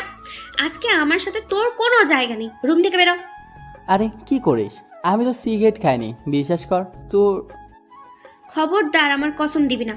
কথায় কথায় আমার কসম দিয়ে মারতে চাচ্ছিস না? তুই আমাকে যেন আরেকবার বিয়ে করতে সুবিধা হয়। তুই সিগারেট না খেলে সিগারেটের গন্ধ আসলো কিভাবে? রাইসা, রাইসা, যা শালা। কিছু বলার আগেই রুম থেকে ধাক্কা দিতে দিতে বের করে দিল। এমন একটা মেয়েকে বিয়ে করলাম যে কিছু বলতেও পারে না। এমন দাজ্জাল টাইপের মেয়ে শেষমেশ আমার কপালেই চুটল। কত ইচ্ছে ছিল একটা বউ হবে, রোমান্টিক থাকবে, আর এই তো দেখছি পুরাই বিপরীত। বরকে তুই তুই করে কেউ ডাকে, ঘর থেকেও বের করে দেয়। তখন আমি বললাম, রাইসা এমন করে না, দেখো আব্বা আম্মু শুনলে কি বলবে? আমি সত্যি বলছি, সিগারেট খাইনি। চোখের সামনে থেকে এখন দূর হয়ে যা, নয়তো খুন করে ফেলবো। মাথা গরম হয়ে আছে, কতবার বলবো সিগারেট খাবি না, আর তুই সিগারেট খেয়ে এসেছিস। শালা যত দোষ সব হারামি বন্ধুটার। আদর করে চুইংগামগুলো না দিলে এমন হতো না। সামান্য একটা চুইংগামের জন্য এত কিছু হয়ে যাবে ভাবতেই পারিনি। তখন আমি বললাম, রাইসা দরজা খোলো, ঘুমাবো। সত্যি বললাম তো, সিগারেট খায়নি। তোরে যেতে বলছি, একদম রাগ উঠবেনি বলে দিলাম। রাইসার কথা শুনে চুপচাপ চলে আসি। এখন বেশি কথা বলে আরও খবর আছে। আম্মু শুনলে তো রেহাই নেই। তার থেকে চুপচাপ থাকাটাই বেটার। অনেক বলে বোঝাতে পারবো না, অনেক বলেও বোঝাতে পারবো না। এখানে বৃথা চেষ্টা করে লাভ নেই। যে রাগে আর জেদি না করেছে তো করেছে। আজকে রাতে আর ঘরে ঘুমাতে পারবো না। তখন আমি ছোট ভাই সাগরের রুমে গিয়ে বসলাম। সাগর সর, ঘুমাবো। রাইসার কথা মাথা থেকে সরিয়ে ঘুমানোর চিন্তা মাথায় এখন। ঘুমানোর জন্য এখন সাগরের রুমটাই শেষ ভরসা। সাগরের রুমে এসে দেখি শুয়ে শুয়ে গান শুনছে। আমার রুমে কেন? ভাবির রুমে ঘুমাতে দেয় না? আজ আবার কি করলে? পাকনামি করবি না, তোর পড়া নেই? যা পড়তে বস। সারা রাত তো মোবাইল নিয়ে পড়ে থাকিস, পড়াশোনা কখন করিস? আমার কথা শুনে সাগর চুপটাপ উঠে পড়তে গেল। এতদিনে সাগর ভালো করে বুঝে গেল যখনই রাইসার সাথে ঝগড়া হবে কিংবা রাতে ঘুমাতে পারবো না, তখনই তার রুমটা হয়ে ওঠে আমার থাকার গেস্ট রুম। যদিও রাগটুকু সাগরের উপর ছাড়ি, পড়াশোনা নিয়ে রাইসাকে এখনও ঠিক বুঝে উঠতে পারেনি। ও, আমাদের পরিচয়টা তো এতক্ষণে দেওয়া হয়নি। আমি আকাশ, পড়াশোনা শেষ করেই একটা মাল্টিন্যাশনাল কোম্পানিতে যোগদান করি। আমার বিশ্ববিদ্যালয় জীবনের সিনিয়র আপু প্লাস বর্তমান ঝগড়াটে সিনিয়র বউ। রাইসার সাথে আমার মাঝে মাঝে কথা হলেও তেমন হতো না। তবে ধীরে ধীরে আমাদের সম্পর্কটা বেস্ট ফ্রেন্ডে রূপান্তরিত হয়। সেখান থেকে দুজনের পথ চলা, তারপর বিয়ে করে বাকিটা জীবন একসাথে থাকার চেষ্টা করা। বিয়েটাও হয়েছিল অন্যরকমভাবে। ক্যাম্পাসে ক্লাস শেষ করে বাসায় চলে আসতে চাইলে রাইসা ঘোরার কথা বলে। রাইসার কথা শুনে না করতে পারেনি। দুজনে মিলে ঘুরতে বের হয়ে পড়ি। আকাশ, তুই ক্লাস রেখে এখানে কি করছিস? হঠাৎ পরিচিত কণ্ঠে উপরে তাকিয়ে দেখি আব্বু দাঁড়িয়ে। আব্বুকে দেখেই গলাটা শুকিয়ে গেল। কেননা আব্বুকে তখনও অনেক ভয় পেতাম। অনেক রাগী চেহারার একটা মানুষ। ঠিক সেই মুহূর্তে সেখানে থাকবে ভাবতেও পারিনি। যদি জানতাম তাহলে কী যেত করতে ওইখানে, তাও আমার মেয়ে বেষ্টুকে সাথে নিয়ে। তখন আমি বললাম, না মানে ক্লাস শেষ তো, তাই বসে আছি। ক্লাস শেষে তো বাসায় যাবি, সাথে মেয়ে কেন? আর কে এই মেয়ে? আব্বুর দেখেই গলা শুকিয়ে গেল। যখন রাইসার কথা বলে জানতে চাইলো কে, তখন যেন আমি এই পৃথিবীতে নিজেকে খুঁজেই পাচ্ছি না। তখনই বাচ্চার একটা বুদ্ধি মাথায় আসলো। তারপর আমি বললাম, আব্বু আমি এই মেয়েকে চিনি না। এই মেয়ে, হাত ছাড়, হাত ধরে রেখেছো কেন? রাইসার দিকে তাকিয়ে এক ছটকায় হাতটা ছাড়িয়ে নিলাম। রাইসা আমার কথা শুনে চোখ বড় বড় করে তাকিয়ে আছে। অবাক হয়ে যায়। এমন কিছু হবে ভাবতেও পারেনি। তবে অবাক তো আমার হওয়ার বাকি ছিল। আব্বা, আপনার ছেলে আমাকে বিয়ে করেছে। আজকাল বলবে বাসায় এই বলে আমাকে কখনোই আমাদের সাথে দেখা করাতে পর্যন্ত দেয়নি। আজ যখন আপনার দেখা পেয়েছি, আমি কোথাও যাব না, আপনার সাথেই যাব। রাইসা তুই কি বলিস এগুলো? যা সত্যি তাই বললাম। রাইসার কথা শুনে যেন আকাশ থেকে পড়লাম। তারপর অনেক কিছু হলো। অবশেষে আমাদের বিয়ে হলো। দুজনের পরিবারই মেনে নিল। ভাবনায় মগ্ন ছিলাম। তখনই সাগর বলল, ভাইয়া, তুই একা একা হাঁটছিস কেন? কই কিছু না, তুই পড় চুপ করে। আচ্ছা সাগর, তুই কি কাউকে ভালোবাসিস? না, তোদের দেখে আর কাউকে ভালোবেসে বিয়ে করার ইচ্ছে নেই। তবে মাঝে মাঝে হিংসা হয়। সিঙ্গেল লাইফ নিয়ে ভালোই আছি। সাগরের কথা শুনে বেশ কিছুক্ষণ চুপ থেকে সাগরকে বললাম, হ্যাঁ রে, মন দিয়ে পড়াশোনা কর। প্রেম করে আমার মতো প্যারায় পড়িস না, এখন পড়াশোনা কর। সাগরের কথা শুনে কল্পনার ধ্যান ভাঙে। আমি ধমক দিয়ে পড়তে বসতে বললেও আবার কি মনে করে যেন জানতে চাইলাম। সাগর সোজাসাপটা জানিয়ে দিল সেদিন আমার ওপর প্রতিশোধ নিতে এই কাজ করেছিল। আজও মনে হলে হাসি পায়, আবার দুঃখ হয়। তবে রাইসাকে পেয়ে অনেক খুশি। রাইসাকে বলার জন্য ফেসবুকে লগ ইন করি যেন ভুলটুকু বুঝতে পারে। যখনই রাইসাকে মেসেজ দিব তখনই একটা পোস্ট দেখে চোখ আটকে যায়। রাইসা কিছুক্ষণ আগে পোস্ট করেছে, বর্ণামুখ হারামিটা সিগারেট খেয়েছে, আর সিগারেটের বাজে গন্ধ দূর করার জন্য চুইংগাম খেয়েছে। আজ হাতে নাতে ধরা পড়েছে, শাস্তি হিসেবে বাইরে বের করে দিলাম। আর কি করতে পারি? অনেক কমেন্ট পড়তেছে আর লাইক শেয়ার। পোস্টের কমেন্টগুলো দেখতে ভিতরে যাই। অনেকজনেই অনেক কথা বলেছে। সব থেকে হারামি বন্ধু আর ক্যাম্পাসের বন্ধুগুলোও বাদ যায়নি। রিফাতিরও সেখানে কমেন্ট রয়েছে। তবে আপুর কমেন্ট দেখে চোখ কপালে উঠে যায়। সেখানে লেখা ছিল, যেহেতু তুমি হাতের নাতে ধরে ফেলেছো, তাহলে স্বাস্থ্যস্বরূপ শুধু রুম থেকে বের করে দিলেই হবে না, বাসা থেকে ঘাট ধরে বের করে দাও, ওর খাবার বন্ধ করে দাও। ওদের এসব বললে হবে না, শুধু এদের সিগারেট খাওয়ার নেশা সারাতে হবে। আমার মাথায় আরও আইডিয়া আছে, তোমাকে ফোন দিয়ে বলছি। আপুর কমেন্ট পড়েই ভাবতে থাকি, না জানি আবার কি শিখিয়ে দেয়। একদিন মনে আছে দোলাভাই সিগারেট খেয়েছিল, সেটা আপু দেখে ফেলে আর দোলাভাইকে শাস্তি হিসেবে 1 সপ্তাহ বাসার জায়গা দেয়নি, সেই সাথে খাওয়া দাওয়া বন্ধ। রাইসাকে না জানি কি বুদ্ধি দেয়, সিগারেট না খেয়েও দোষী, রুম থেকে বের করে দিল। পরের দিন সকালে ওই ঘুম থেকে ওঠ। কে? চুপ কর হারবি, ঘুমিয়ে কাকে স্বপ্নে দেখছিস?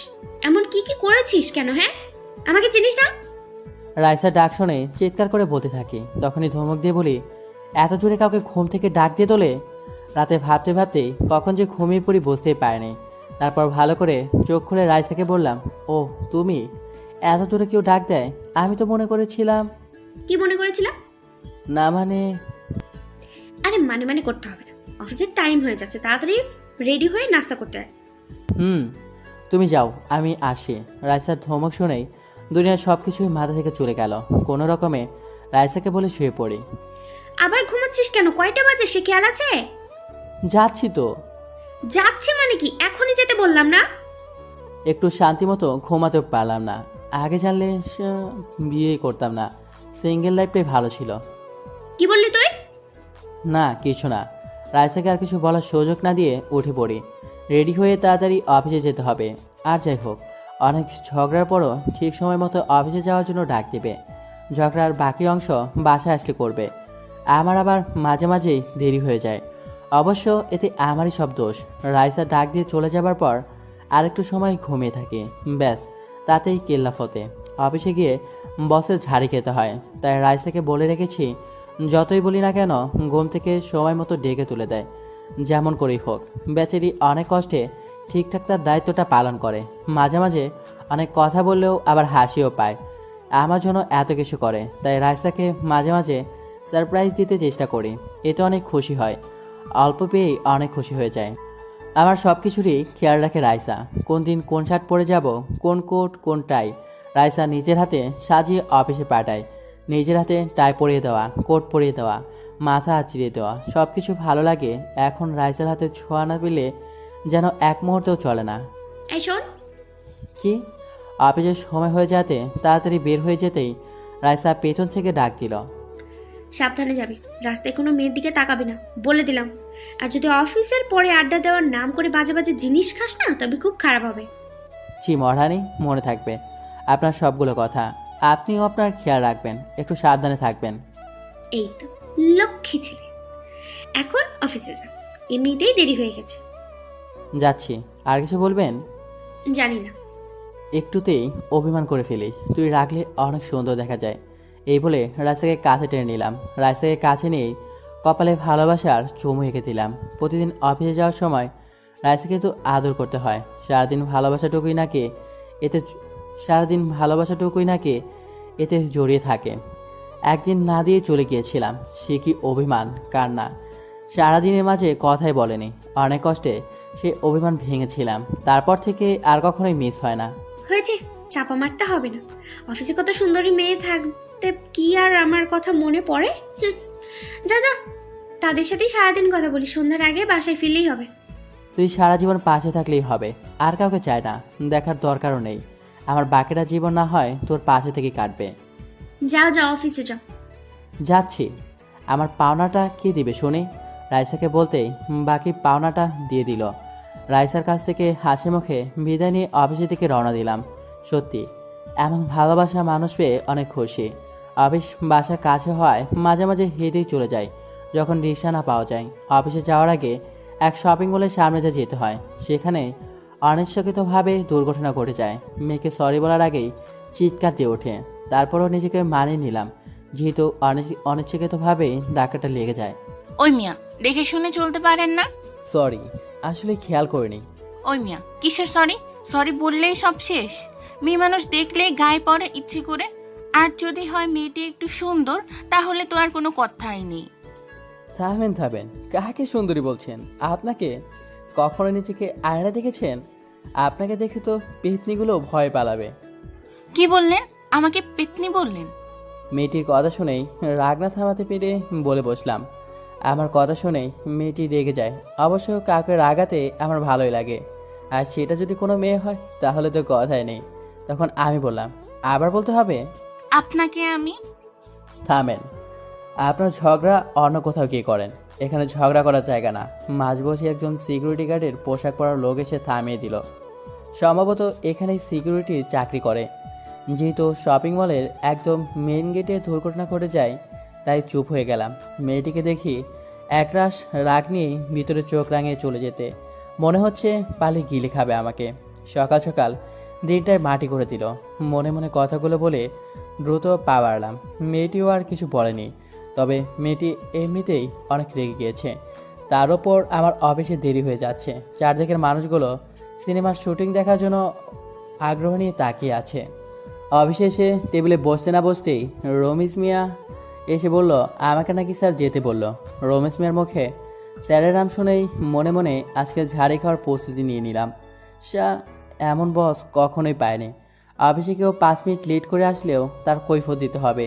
এমনকি এমনিতেই স্যার অনেক ভালো, তবে স্যারের কথা হলো ঠিক সময়ে হাজিরা দিয়ে তারপর দরকার হয় 1 ঘন্টা বাইরে থেকে ঘুরে আসো, তবে সঠিক সময়ে অফিসে থাকা চাই। ঘড়ির দিকে তাকিয়ে দেখি 15 মিনিট লেট। তুমি যাও, আমি আসছি, রমেশ মিয়াকে বলেই একরাশ বিরক্ত নিয়ে উঠে পড়ি। মনে মনে স্যারের ঝাড়ি খাওয়ার পূর্ণ প্রস্তুতি নিতে থাকি। এর আগেও অনেকবার অফিসে দেরি হওয়ার জন্য স্যার অনেক কিছু বলেছে। আজকে ভেবে নিলাম দেরি হওয়ার কারণ জানতে চাইলে কি বলবো, সত্যিটা বলবো নাকি অন্য কিছু বানিয়ে বলবো। আজ তো মেয়েটির জন্যই দেরি হলো, তার উপর রিক্সাও পায়নি। তারপর স্যারের রুমের সামনে গিয়ে বললাম, স্যার আসবো? ভাবতে ভাবতেই স্যারের রুমে এসে হাজির। স্যারের দিকে তাকিয়ে দেখি গম্ভীরভাবে বসে আছে। মনে মনে দোয়া পড়তে থাকি, না জানি আজ কপালে কি আছে। আকাশ, বসো বসো। স্যার আমাকে ডেকেছিলেন? অনেকক্ষণ বসে থেকেও যখন দেখলাম স্যার কিছু বলছে না, দেখে জানতে চাইলাম স্যারকে আজ অন্যরকম লাগছে। মনে হচ্ছে কি যেন গভীর চিন্তা ভেবে যাচ্ছেন। হ্যাঁ, এই নাও ফাইলটা। বিকাল 3টার দিকে আমাদের প্রজেক্ট দেখতে আসবে। তুমি যাবে প্রজেক্ট দেখতে। ফাইল দেখে সব কিছু বুঝে নাও। কোথাও না বুঝতে পারলে জানাবে। জি স্যার, আসি। যাও। স্যারের কাছ থেকে হাসি মুখে বিদায় নিয়ে চলে আসলাম। মনে মনে বললাম, বেঁচে গেলাম। না জানি আজ কপালে কি আছে ভেবেছিলাম, তবে তেমন কিছু হয়নি। এই প্রজেক্ট সম্পর্কে গতকাল বলেছিল আজ বিকেলবেলায় প্রজেক্ট দেখাতে হবে, তবে কি আসবে জানা হয়নি। স্যারের ভাবসাব দেখে জানতে চায়নি, কথা বললেই আবার কথা পেঁচাবেন। স্যারের রুম থেকে এসে নিজের টেবিলে বসতেই ফোনের প্রিয় রিংটোনটা বেজে উঠল। আমার অনেক প্রিয় গান আর হবেই না কেন, রাইসার প্রিয় গানটা নিজের হাতে সেভ করে দিয়েছে। রাইসার প্রত্যেকটা জিনিসই তো প্রিয়। ফোনের দিকে তাকিয়ে দেখি স্ক্রিনে রাইসার নামটা ভেসে উঠল। হ্যালো জান। ওই রাখ তোর জান, এতগুলো ফোন দিলাম ধরলি না কেন? হ্যাঁ, কই ছিলি? সরি, আসলে এসে স্যারের রুমে চলে গিয়েছিলাম, ফোন ড্রয়ারে ছিল। আমাকে ফোন দিয়ে বললি না কেন অফিসে কখন পৌঁছালি? সরি। রাইসাকে অনেক সরি বলে রাগ ভাঙালাম। অফিসে এসেই রাইসাকে ফোন দিয়ে বলতে হয় এসেছি, না হয় অনেক টেনশন করতে থাকে। রাস্তায় কখন আবার কি হয়ে যায় অনেক বলেও এই দুশ্চিন্তা কমাতে পারেনি। আরও ধমক দিয়ে ওঠে যদি কিছু বলি। এই শোন, আজ না একটা কাজ হয়েছে। কি বলো? রাইসার কাছে কখনো কিছু লোকায় নেই, আর সকালবেলা ঘটে যাওয়া কাহিনীটা হাসতে হাসতে খুলে বললাম। তখনও বুঝতে পারিনি যে ঘূর্ণিঝড় বয়ে আসে। কি তুই মায়ের সাথে রাস্তায় ধাক্কা খেয়েছিস? আজকে বাসায় আসবি না, তোর ধাক্কা খাওয়ার শখ মিটাবো আমি। রাইসা সব কথা শুনেই তেলে বেগুনে জ্বলে উঠল। অনেকবার ফোন দিলেও আর ফোন রিসিভ করেনি। বুঝতে অসুবিধা হয়নি আজ খারাপই আছে। কেন যে বলতে গেলাম, নিজের বোকামির ফল এখন ভোগ করতে হবে। রাইসাকে সরি লিখে টেস্ট করে অপেক্ষা করতে থাকলাম। রাইসার ফোন থেকে রিপ্লাই আসে, তো সরি বলতে হবে না, আজ বাসায় আসার পরে সরি বলা বের করব, আর একটা ফোন দিবি না। যা, কেন যে বলতে গেলাম এখন বাসায় যাও, গিয়ে অভিমান ভাঙাও। কেন বলতে গেলাম, নিজেকে মারতে ইচ্ছে হচ্ছিল। তখনই মাথায় বুদ্ধি এসে গেল, ফোনের সুইচ অফ করে রেখে দিলাম। যা আছে কপালে তাই হবে। এত রাগ না বোঝাবো কেমন লাগে। কাজে আর মন বসাতে পারেনি। সবসময় রাইসার কথা মনে হচ্ছিল। সত্যি মেয়েটা আমাকে অনেক ভালোবাসে। আর আমি কি ইচ্ছে করে করেছি নাকি? যদি ইচ্ছাকৃতভাবে করতাম তাহলে রাইসাকে সব কিছু বলতাম নাকি? দুপুরে না খেয়ে সাইডে চলে গেলাম, প্রজেক্ট দেখাতে হবে। গিয়ে অপেক্ষা করতে থাকি কখন আসবে। বেশিক্ষণ অপেক্ষা করতে হয়নি, কালো গাড়ি করে চলে আসে। যখন গাড়ির দরজা খুলে বেরিয়ে আসলো দেখেই চোখ কপাল উঠে গেল। দিন দুপুরে ভূত দেখছি না তো, সকালবেলা সেই পেতনিটাই প্রজেক্ট দেখতে আসলো। মিসেস সুমি চৌধুরী, আমাদের এই প্রজেক্টের স্যারের মেয়ে। স্যার কাজের জন্য আসতে পারেনি, তাই উনি আসলেন। উনি আকাশ আহমেদ, আমাদের প্রজেক্টের দায়িত্বে আছেন। গাড়ি থেকে নামতেই পরিচয় করিয়ে দিলেন। আমি দেখেই চমকে গেলাম। মনে মনে ভেবে নিলাম সকালের কাজটা ঠিক হয়নি, সরি বলাটাই ঠিক। যদি প্রজেক্ট রিজেক্ট করে দেয় তাহলে চাকরি নিয়ে টানটানি পড়ে যাবে। হ্যালো, আমি আকাশ। হ্যালো, চলেন কাজ দেখি। ভদ্রতার জন্য হাত বাড়ালেও নাক ছিটকে জবাব দিলেন। প্রজেক্ট সম্পর্কে অনেক ধারণা দিলেও মন মতো হয়নি বোঝা যাচ্ছে। প্রত্যেকটি কাজে কেমন কেমন করে জবাব দিলেন, তবে সবটুকুই রাগ আমার ওপর। সকালবেলার জন্য তাই প্রজেক্ট সম্পর্কে অনেক ভালো বলেও মন জয় করতে পারছি না। একরকম প্রজেক্ট দেখা শেষ হলে কফি খাওয়ার কথা বলি, শুধুমাত্র ভদ্রতার জন্য রাজি হলেন। সেই বাকে সরি বলে নিলাম, তবে মনে হচ্ছে না কাজে দেবে। প্রজেক্ট বাতিল হয়ে গেলে কি করব বুঝতে পারছি না। অফিসে গিয়ে বসের সাথে প্রজেক্ট সম্পর্কে অনেক কথা বললাম, তবে মেয়েটির সাথে সকালবেলা কথা এড়িয়ে গেলাম। ফোন বন্ধ পেয়ে রাইসা অফিসে ফোন করছিল, অনেক টেনশন আছে, তাড়াতাড়ি বাসায় ফিরতে বলল। অফিস শেষ করে বাসায় এসে দেখি গাল ফুলে বসে আছে। কাছে গিয়ে বসলেও কোনো কথা বলছে না, অন্যদিকে মুখ ফিরে তাকিয়ে আছে। রাইসা সরি, বিশ্বাস করো আমি ইচ্ছে করে এমনটা করিনি। আর ইচ্ছে করে করলে কি তোমাকে বলতাম? রাইসা কথা বলো। সরি বলতে হবে না, যা ওই মেয়ের কাছে যা। অনেক সুন্দরী মেয়ে, তাই না? এখন তো আমাকে দেখতে সুন্দর না। আরে এমনভাবে? ঠিক তখনই ফোনে কল বেজে ওঠে। অফিস থেকে ফোন আসার কথা, আজকের প্রজেক্ট সম্পর্কে ফলাফল দিবে আর স্যার ফোন করে জানাবেন। তাই ফোন বের করতেই রাইসা ফোন হাতে নিয়ে নিল। কে এমন ফোন করলো যে এত তাড়াহুড়ো করে ফোন ধরার জন্য? আরে অফিস থেকে বসের ফোন দেওয়ার কথা, তুই দেখ বস মনে হয় ফোন করেছে। কই বসের নাম্বার? এটা তো আননোন নাম্বার। আমার কথা শুনেই আমার দিকে ফোন বাড়িয়ে দিল। সত্যি তো আননোন নাম্বার। এই অসময়ে কে ফোন করলো? বাদ দাও, ধরতে হবে না। কেন? ও বুঝে যাবো তাই না? রাখ দেখি তোর কোন রমণী ফোন করলো। এই যে মিস্টার, কেমন আছেন? কথা শেষ করে ফোন রিসিভ করে ফেললো। ঠিক তখনই ফোনের ওপাশ থেকে কোনো মেয়ের কণ্ঠ ভেসে আসলো। সেটা শুনে রাইসা অগ্নি চোখে আমার দিকে তাকালো। টুস করে ফোনটা কেটে দিল। অগ্নি চোখে কিছুক্ষণ তাকিয়ে থেকে বলল, এই তোর শার্টে এটা কিসের দাগ দেখি? কই কিসের দাগ? রাইসার কথা শুনেই ভয় পেয়ে গেলাম। আবার কিসের দাগ? গাড় ফিরিয়ে দেখতে চেষ্টা করলাম, তবে দেখতে পাচ্ছি না। চুপ কর। এইটা বলেই রাইসা শার্টের কলা ধরে টান দিল। একদম ঘাড় নিচু করে ফেলার পর খুব মনোযোগ দিয়ে দেখতে চেষ্টা করলো। অনেক চেষ্টা করতে থাকি ছোটার জন্য, তবে এই মুহূর্তে যেন রাইসার শরীরে অশরীরই ভর করেছে। তার শক্তির কাছে যেন কিছুই না। রাইসা, ঘাড়ে ব্যথা পাচ্ছি তো। তোর ঘাড় ব্যথা? আজকে তোর ঘাড় ভেঙে ফেলবো। সত্যি করে বল, অফিসের নাম করে কার সাথে ছিলি? কোন মেয়ের লিপস্টিকের দাগ? একদম বাজে কথা বলবি না। সব সময় বাজে কথা শুনতে শুনতে ভালো লাগে না। রাইসার কথা শুনেই প্রচণ্ড রেগে গিয়ে পড়লাম। রাইসার সাথে যদিও কখনো বাজে ব্যবহার করিনি, তবে আজ রাইসার কথা শুনেই প্রচণ্ড রাগ উঠে গেল। আমি বাজে কথা বলি না। অন্য মেয়ের সাথে বাইরে থাকলে ভালো লাগে, আর এখন বাসায় আসলে আমি বাজে কথা বলি? দেখ, বাজে বকিস না। আমি কারোর সাথে ছিলাম না। কি জন্য এত মিথ্যা সন্দেহ করিস? মিথ্যে সন্দেহ করি? তাহলে কে ফোন করলো আর তোর সাথে লিপস্টিকের দাগ কি করে আসলো? দেখ, আমি জানি না কে ফোন করেছে। রং নাম্বারও তো কল আসতে পারে। রাইসা আমার কথা শুনে প্রচণ্ড চড়ে বললেও নিজেকে শান্ত রেখে বোঝাতে চেষ্টা করি। রাইসা এমনিতে অনেক রাগী, আর রাগ উঠে গেলে যেন কি করবে নিজেও বুঝতে পারে না। রং নাম্বারে কল আসলে তোর, তাহলে কোন মেয়ে লিপস্টিকের দাগ দিয়ে গেল? আর লিপস্টিক? রাইসার কথা শুনে তাড়াতাড়ি শার্ট করে ফেললাম। লিপস্টিকের দাগ আসবে কীভাবে? শার্টের মাঝে ভালো করে দেখে খুঁজে পেলাম। সত্যি তো, এত লিপস্টিকের দাগ। একদম ঘাড়ের কাছে। যে কেউ দেখলে মনে করবে যেন কেউ কিস করেছিল। কোনোভাবে ভেবে পাচ্ছিলাম না এখানে লিপস্টিকের দাগ আসলো কী করে।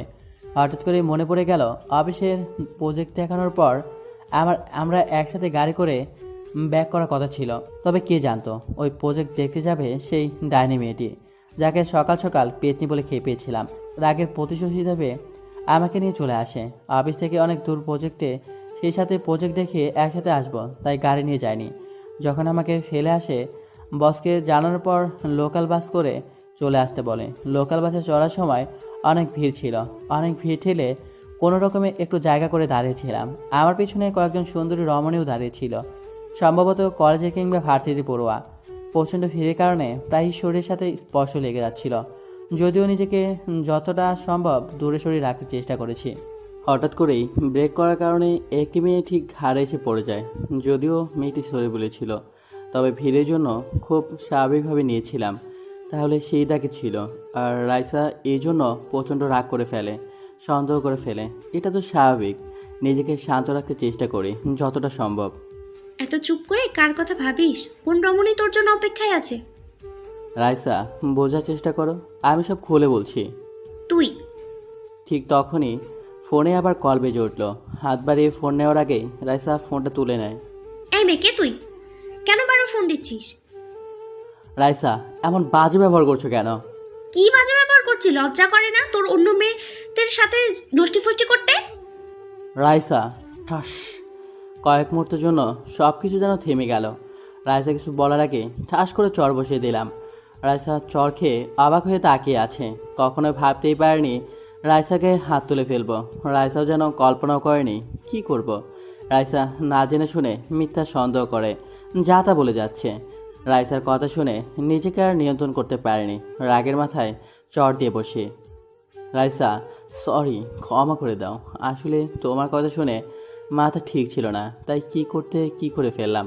আর তুমি তো জানো, তোমাকে ছাড়া অন্য কোনো মেয়ের দিকে চোখ তুলেও তাকাই না। আমার সব কিছুতেই যে তুমি। আমার কথা শুনে কিছুক্ষণ চুপ করে থেকে হঠাৎ করেই উঠে বেডরুমের দিকে চলে যাওয়া শুরু করে। Raisa, Raisa please, sorry. কোথায় যাচ্ছ? বসো, আমি সব কিছু খুলে বলছি তোমাকে। আমার হাতটা ছুঁড়ে ফেলে দেয়। রাইসার হাতে থাকা ফোনটা রাইসার প্রিয় সিরিয়ালটা টিভিতে চলতে থাকা স্ক্রিনের উপর ফেলে দেয়। মুহূর্তের মাঝে যেন বুকের বাবাসে ভেঙে চুরমার হতে শুরু করে। বড্ড বেশি অভিমান করে ফেলেছে, এইটুকু বুঝতে অসুবিধা হয়নি। ড্রয়িং রুম থেকে চলে গিয়ে ওসর ভরা চোখগুলো নিয়ে রুমের দরজা লাগিয়ে দেয়। অনেক চেষ্টা করেও দরজা খোলাতে পারছি না, কোনো কথাই বলছে না। আব্বু আম্মুকে ডাক দিলেও তাদের কোনো সাড়া শব্দ পায়নি। দরজার পাশে দাঁড়িয়ে পাগলের মতো ডাকতে থাকে। রাইসা বেশ কিছুক্ষণ পর দরজা খুলে বাইরে বের হলো। রাইসাকে দেখে মুহূর্তের মাঝেই যেন পুরো পৃথিবীটা ফিরে পেলাম। তবে রাইসার হাতে ব্যাগ দেখে চমকে উঠি। রাইসা, ব্যাগ কেন? কোথায় যাচ্ছ? বললাম তো সরি, আর কখনই এমন হবে না। কথা বলছো না কেন? প্লিজ কথা বলো, কোথায় যাচ্ছ তুমি? আম্মু আব্বু এদিকে আসো, দেখো রাইসা রাগ করে ব্যাগ নিয়ে কোথায় যাচ্ছে। রাইসাকে ফিরাও প্লিজ। রাইসা, এখন পাগলামি করো না, সরি, আর এমন ভুল হবে না। আমার রাস্তায় বাধা না দিলেই খুশি হব। আমি আর এক মুহূর্ত এই বাড়িতে থাকবো না। রাইসা প্লিজ, এখন পাগলামি করো না। তোমাকে ছাড়া আমার এক মুহূর্ত চলবে না। তোমাকে সব খুলে বলছি, সরি, আর কখনোই তোমার গায়ে হাত তুলবো না। এই কান ধরছি। রাইসাকে দরজার সামনে এসে বাধা দিলে অনেক আটকানোর চেষ্টা করলেও চুপচাপ থেকে যায়, কোনো কথা বলছে না। বড্ড রাগে আর জেদি মেয়ে। রাগের মাথায় অনেক বড় ভুল করে ফেলেছি, যে মুহূর্তের মাঝেই এই পৃথিবীর সব থেকে কাছের মানুষটিকে আঘাত করে ফেলবো বুঝতেই পারিনি। রাইসা প্লিজ, আর কখনোই এমন হবে না। তোমার সাথে আর কখনো এমন করব না। এইবারের মতো ক্ষমা করে দাও। স্টপ!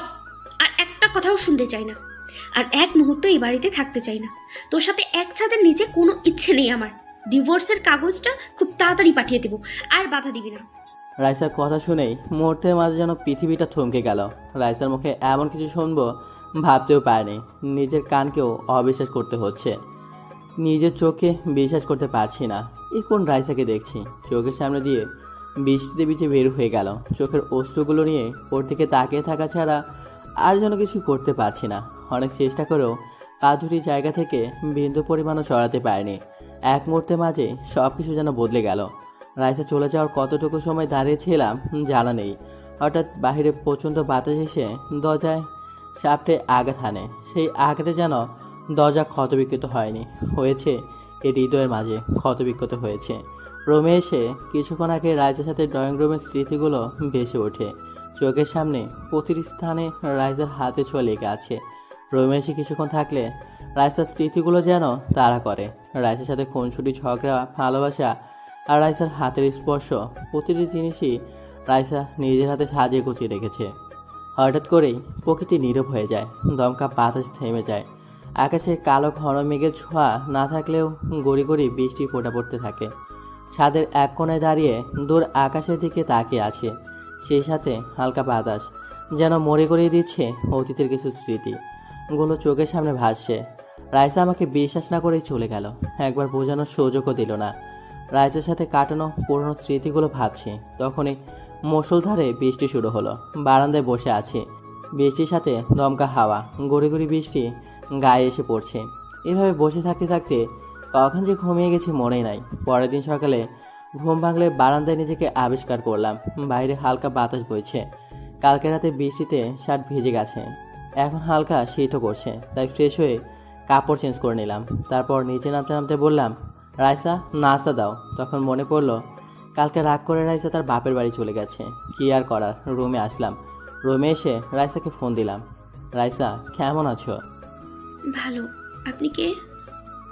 আমি কি মানে? নাম্বার দেখো। তুই ফোন দিয়েছিস কেন? তোর প্রেমিকাকে ফোন দে। রাইসা, বেশি হয়ে যাচ্ছে কিন্তু। তাছাড়া ঝগড়া করার কোনো মোডই নেই। তোর মুড থাকলে কি আর না থাকলে কি, তুই ফোন কেন দিয়েছিলি সেটা বল। আজ বিকেলে তোমার বাপের বাড়ি থেকে চলে আসবা। বললেই হলো? আমি আর কোনোদিনও তোর বাসায় যাব না। ফোন রাখ। রাইসা, রাইসা, যা। ফোনটা কেটে দিল। আবার ফোন দিলাম, ফোন বন্ধ। কি আর করা, তখন ঘড়ির দিকে তাকিয়ে দেখি 9:30 বেজে গেছে। যা শালা, অফিসের সময় হয়ে গেছে। তাড়াতাড়ি রেডি হয়ে নিলাম, বাড়ি থেকে বের হব। তখনই আম্মু বলল, আকাশ, তাড়াহুড়ো করে কই যাস? নাস্তা করে যা। সময় নাই, দেরি হয়ে গেছে এমনিতেই, যাই এখন বলেই বের হয়ে আসলাম।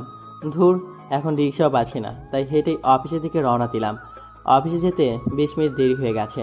এখন বসেরও ঝাড়ি খেতে হবে, ভালো লাগে না। সব রাইসার দোষ, কালকে বাপের বাড়ি চলে গেল। কেন যে চর মারতে গেলাম এসব মনে মনে বলছি। তখন পিয়ন এসে বলল, বস নাকি তার রুমে যেতে বলেছে। স্যার, আসতে পারি? হ্যাঁ, আসো। জি স্যার, কিছু বলবেন? তো আজ কেন দেরি হলো মিস্টার আকাশ সাহেব? ঘুম থেকে উঠতে দেরি হয়ে গেছে স্যার। কেন, আপনার বউ আজ ডেকে দেয়নি? কি বলবো, দুঃখের কথা স্যার। কেন কেন, কি হয়েছে? স্যার আর বলবেন না, কাল বউ রাগ করে তার বাপের বাড়ি চলে গেছে। আচ্ছা, এই নিন ফাইল, আজ কমপ্লিট করে জমা দিবেন। Okay sir. ফাইল নিয়ে চলে আসলাম, ফাইল কমপ্লিট করে জমা দিলাম। তারপর অফিস থেকে বাসায় চলে আসলাম। বাসায় এসে ফ্রেশ হয়ে খাওয়া দাওয়া করে নিলাম। রুমে এসে রাইসাকে ফোন দিলাম, কিন্তু বন্ধ। দূর, ফোন দিতে পারবো না। এভাবে কয়েকদিন চলে গেল। এই কয়েকদিন রাইসার ফোন বন্ধ ছিল। শাশুড়িকে ফোন করে কথা বলতে চেয়েছি, কিন্তু মহারানী কথা বলবে না। এদিকে আম্মু বলছে রাইসাকে নিয়ে আসতে, তাই ভাবছি আজ অফিস এসে শ্বশুর বাড়ি যাব। অফিস শেষ করে রাইসা বাসার দিকে রওনা দিলাম। ও বাসায় পৌঁছাতে সন্ধ্যা হয়ে গেল। বাসায় গিয়ে কলিং বেল বাজালাম। শাশুড়ি এসে দরজা খুলে দিল। জামাই বাবাজি যে, কেমন আছো? আলহামদুলিল্লাহ, ভালো আছি। আপনারা কেমন আছেন? আমরাও ভালো আছি। আসো, ভিতরে আসো। তারপর ভিতরে গিয়ে শ্বশুরের সাথে কৌশল বিনিময় করে রুমের দিকে গেলাম। রুমের দরজা খোলাই ছিল। রুমে গিয়ে দেখি রাইসা জানালা দিয়ে বাইরে তাকিয়ে আছে। আমি ধীরে ধীরে গিয়ে রাইসাকে পেছন থেকে জড়িয়ে ধরলাম। জড়িয়ে ধরার সাথে সাথেই কেঁপে উঠল। তখনই রাইসা আমাকে ধাক্কা দিয়ে ছাড়িয়ে নিয়ে ঠাস করে গালে একটা চর বসিয়ে দিল। তুই এখানে? আমি। তুই এখানে এসেছিস কেন? বারে, আমার শ্বশুর বাড়ি আমি আসবো না তো কে আসবে? তুই আসতে পারবি না। বললেই হলো, বাদ দাও। আসার সাথে সাথে গাল লাল করে দিয়েছ, এবার আদর করো। যা এখান থেকে, আদর করতে পারবো না। বলেই রাইসা চলে গেল। শালা কি মাইয়া বিয়ে করছিলাম। সারাদিন ঝগড়া করে আর মারে, একটু আদরও করে না। তাতে খাওয়া দাওয়া করে রুমে এসে শুয়ে আছি। তখন রাইসা রুমে এসে আমার দিকে একবার তাকিয়ে ওয়াশরুমে চলে গেল। শেষ হয়ে এসে বলতে লাগলো, ওই তুই আমার বিছানায় শুয়ে আছিস কেন? নাম বলছি। বিছানায় শোবো না তো কোথায় শোবো? আমি কি জানি তুই আমার বিছানায় শুবি না। আর তুই এখানে আসছিস কেন? আসার সাথে সাথে কি শুরু করেছো? হ্যাঁ, বলেই রাইসাকে টান দিয়ে বুকে জড়িয়ে নিলাম। ছাড় হারামি, আমাকে জড়িয়ে ধরছিস কেন? তোর প্রেমিকাকে কি জড়িয়ে ধরগা? রাইসা, তুমি কিন্তু বেশি বাড়াবাড়ি করছো। কি আমি? রাইসাকে আর কিছু বলার সুযোগ না দিয়েই চার ঠোঁট এক করে নিয়েছি। রাইসা ছাড়ানোর চেষ্টা করছে কিন্তু পারছে না। কিছুক্ষণ পর ছেড়ে দিলাম। রাইসাকে ছেড়ে দিতেই বুকে কিল ঘুষি দিতে লাগলো। হারামি, তোর সাহস কি করে হলো? বারে, বউকে কিস করতে সাহস লাগে নাকি? যা এখান থেকে। না, যাব না, ঠোঁট খাবো গো বউ। বলেই আবার রাইসাকে বুকের উপর ফেলে অষ্টদয় এক করে নিলাম। এবার রাইসা জোর করে ছাড়িয়ে আমাকে একটানে বিছানা থেকে ফেলে দিল। ও মারে, আমার কোমর গেল রে। এই বলে যে চিৎকার দিব তখনই রাইসা মুখ চেপে ধরে বলতে লাগলো, ষাঁড়ের মতো চেঁচামেচি করছিস কেন? তুমি আমাকে বিছানা থেকে ফেলে দিলে কেন? ভালো করেছি। আমাকে একটু উঠতে সাহায্য করো না। পারবো না। এই বলে রাইসা বিছানায় গিয়ে শুয়ে পড়লো। আমি ফ্লোর থেকে উঠে দেখি রাইসা বিছানার মাঝখানে কোলবালিশ দিয়ে রেখেছে। বিছানায় শুয়ে যেই না কোলবালিশটা সরাবো, এই কোলবালি সেখান থেকে সরিয়েছিস তো তোর খবর আছে। কি আর করার, ঘুমিয়ে পড়লাম। সকালে ঘুম থেকে উঠে ফ্রেশ হয়ে ফোন টিপছি, তখন রাইসা আসলো। রাইসা, আজ চলে যাব। তো যাও, আমাকে বলছো কেন? তুমিও যাবে? কখনো না। বেশি কথা বলতে পারবো না, তুমি যাবে এটাই শেষ কথা। তারপর নিচে আসলাম। নিচে এসে দেখি টেবিলে নানা পদের খাবার, একমাত্র মেয়ের জামাই বলে কথা। তারপর খাওয়া দাওয়া করে নিলাম। বিকেলে বাসায় চলে আসলাম। বাসায় এসে রুমে শুয়ে আছি, কিন্তু সময় যাচ্ছে না। তাই ভাবলাম কোথা থেকে ঘুরে আসি। তাই রাফিকে ফোন দিয়ে আসতে বললাম। বাসা থেকে বের হয়ে রহিম সাদার দোকানে বসে আছি। কিছুক্ষণ পর রাফি আসলো। আসতে তো দেরি হলো। কই দেরি হয়েছে তা বল, আজ কি মনে করে? তোর বউ তো কারোর সাথে আড্ডায় দিতে দেয় না। দূর, আর বলিস না। চল, অনেকদিন হলো ঘোরাঘুরি হয় না, আজ কোথাও থেকে ঘুরে আসি। চল। তারপর দুই বন্ধু মিলে ঘুরতে গেলাম। ঘোরা শেষ করে রেস্টুরেন্টে রাতের খাবার খেয়ে বাসা থেকে রওনা দিলাম। কিছুক্ষণ পর বাসায় আসলাম। এসে কলিং বেল বাজানোর একটু পর আম্মু এসে দরজা খুলে দিল। কোথায় গিয়েছিলি? ফিরতে এত দেরি হলো যে? একটু ঘুরতে গিয়েছিলাম। আচ্ছা, ফ্রেশ হয়ে আয়, খাবার দিচ্ছি। না, বাইরে থেকে খেয়ে এসেছি। রাইসা কই? রায়সা বলল ওর ভালো লাগছে না, মনে হয় ঘুমিয়ে গেছে। আচ্ছা, রুমে গিয়ে ফ্রেশ হয়ে নিলাম। রাইসা মনে হয় ঘুমিয়ে গেছে। বাচ্চা গেল, শুয়ে পড়লাম। তখনই রাইসা আমার উপর উঠে গলা চেপে ধরলো। এতক্ষণ কই ছিলি? এত রাতে বাড়ি আসলি কেন? রাইসা গলা ছেড়ে দিল। এবার বল। রাফির সাথে ছিলাম, ঘুরতে গিয়েছিলাম। ঘুরতে গিয়েছিলি নাকি ওই সব ছাইপাস খেতে গিয়েছিলি? সিগারেট খেয়েছিস? সত্যি ঘুরতে গিয়েছিলাম, ওসব খাইনি। বিশেষ হয় না। এই যে তোমার মাথা ছুঁয়ে বলছি, কিছু খাইনি। হাত ছড়া মাথা থেকে। আমি যেন তাড়াতাড়ি মরে যাই তাই তুই নতুন করে বিয়ে করার ফান্দা করছিস, তাই না? না, এসব কি বলো? তুমি তো আমার একমাত্র সিনিয়র ঝগড়াটে বউ। কি বললি? কিছু না, এবার মাথাটা বুকের ওপর থেকে নামাও, বুক ব্যথা করছে। রাইসা আমার বুকের ওপর থেকে নেমে বুকে মাথা রেখে শুয়ে পড়লো। আচ্ছা, একটা কথা বলো তো। কি বল? সবাই তাদের স্বামীদের কি সুন্দর করে তুমি আপনি বলে ডাকে, আর তুমি তুই করে বলো কেন? আমার ইচ্ছা। এবার ঘুমা, কাল অফিসে যেতে হবে তোর। একটু মাথাটা টিপে দাও। দিচ্ছি। রাইসা মাথা টিপে দিচ্ছে। কখন যে ঘুমিয়ে গেছি মনেই নেই। পরদিন সকালে ঘুম থেকে উঠে ফ্রেশ হয়ে খাওয়া দাওয়া করে অফিসে গেলাম। গতকাল অফিসে আসি নাই, তাই যাওয়ার সাথে সাথে বসের ডাক। গতকাল না আসার কারণে কতক্ষণ ঝাড়লো। কেবিনে এসে কাজ করছি, তখন কে যেন বলল, এই যে মিস্টার, কেমন আছেন? তাকে দেখি সুমি দাঁড়িয়ে আছে। জি আলহামদুলিল্লাহ ভালো আছি, আপনি কেমন আছেন ম্যাডাম? ভালো আছি। কি করছেন? কি করছি দেখতে পাচ্ছেন না নাকি? জি কাজ করছি। ও, কাজ বাদ দিয়ে আমার সাথে চলেন। কেন ম্যাম? ডিলের ব্যাপারে ডিসকাস করতে হবে তাই। ডিলের ব্যাপারে কথা থাকলে স্যারের সাথে কথা বলেন। এই, আপনি এত বেশি কথা বলেন কেন? আপনার স্যারই যেতে বলেছে আপনাকে আমার সাথে কনস্ট্রাকশন সাইটে, সো পেঁচাল না পেরে চলেন। জি ম্যাডাম চলেন। তারপর আর কি, ওনার সাথে কন্ট্রাকশনের সাইডে উনি সব কিছু চেক করেছেন। কিছুক্ষণ পর সব কিছু ঠিকঠাক করতে সন্ধ্যা হয়ে গেল, তাই বাসায় চলে আসলাম। এভাবেই কিছুদিন কেটে গেল।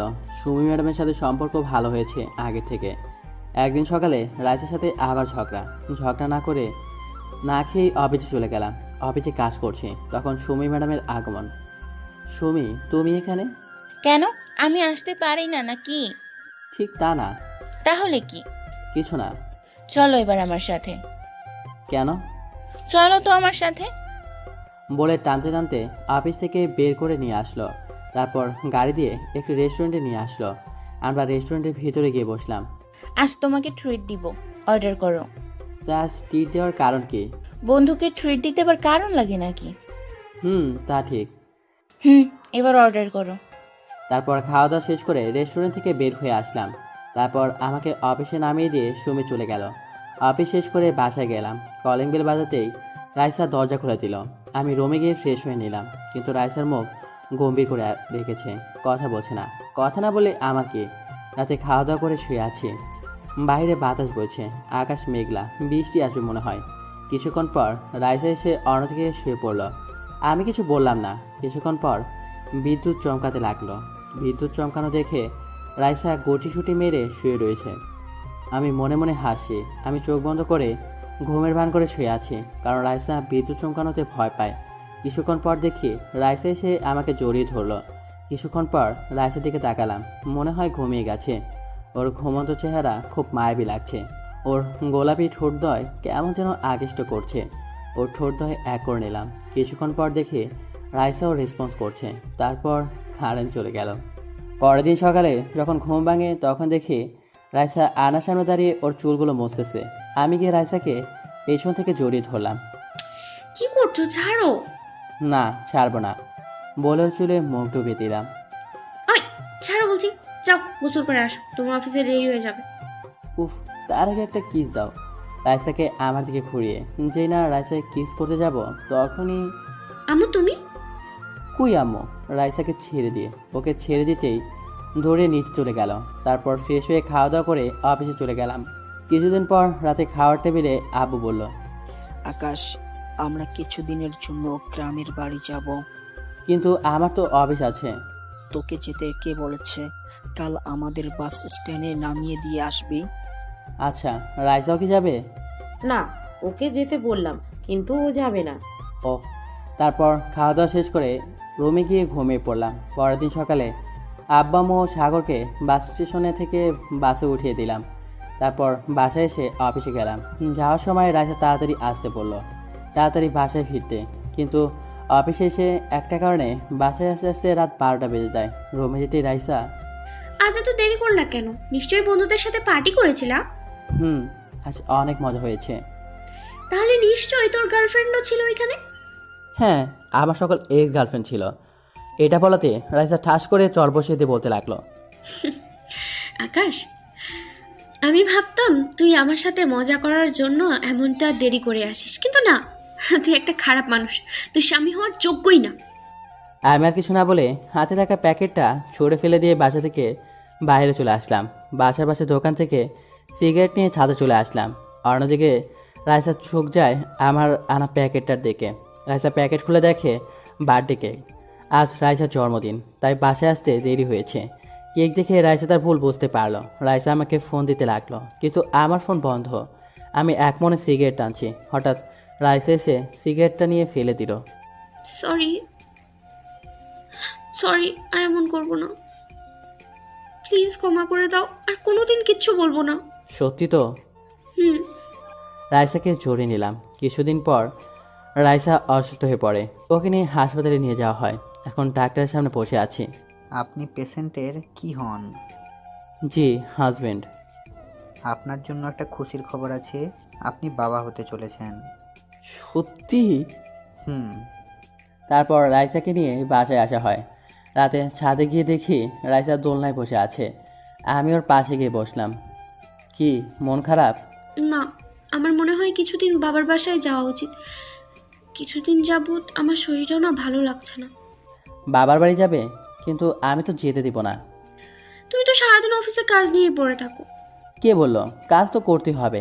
কাজের জায়গায় কাজ, কিন্তু বইয়ের জায়গায়। তাই শোনো, রাজা রানী কখনো আলাদা থাকে না। আবার তাদের মাঝে যদি রাজকুমার বা রাজকুমারী আসে তাহলে তো কথাই নেই। মানে? তুমি যা ভাবছো তাই। রাইসা আমাকে জড়িয়ে ধরে কাঁধে মাথা রাখলো। তুমি এভাবেই প্রতিটি রজনীতে আমার পাশে থাকবে তো? এইভাবেই চলুক না ওদের এই ভালোবাসার সংসার।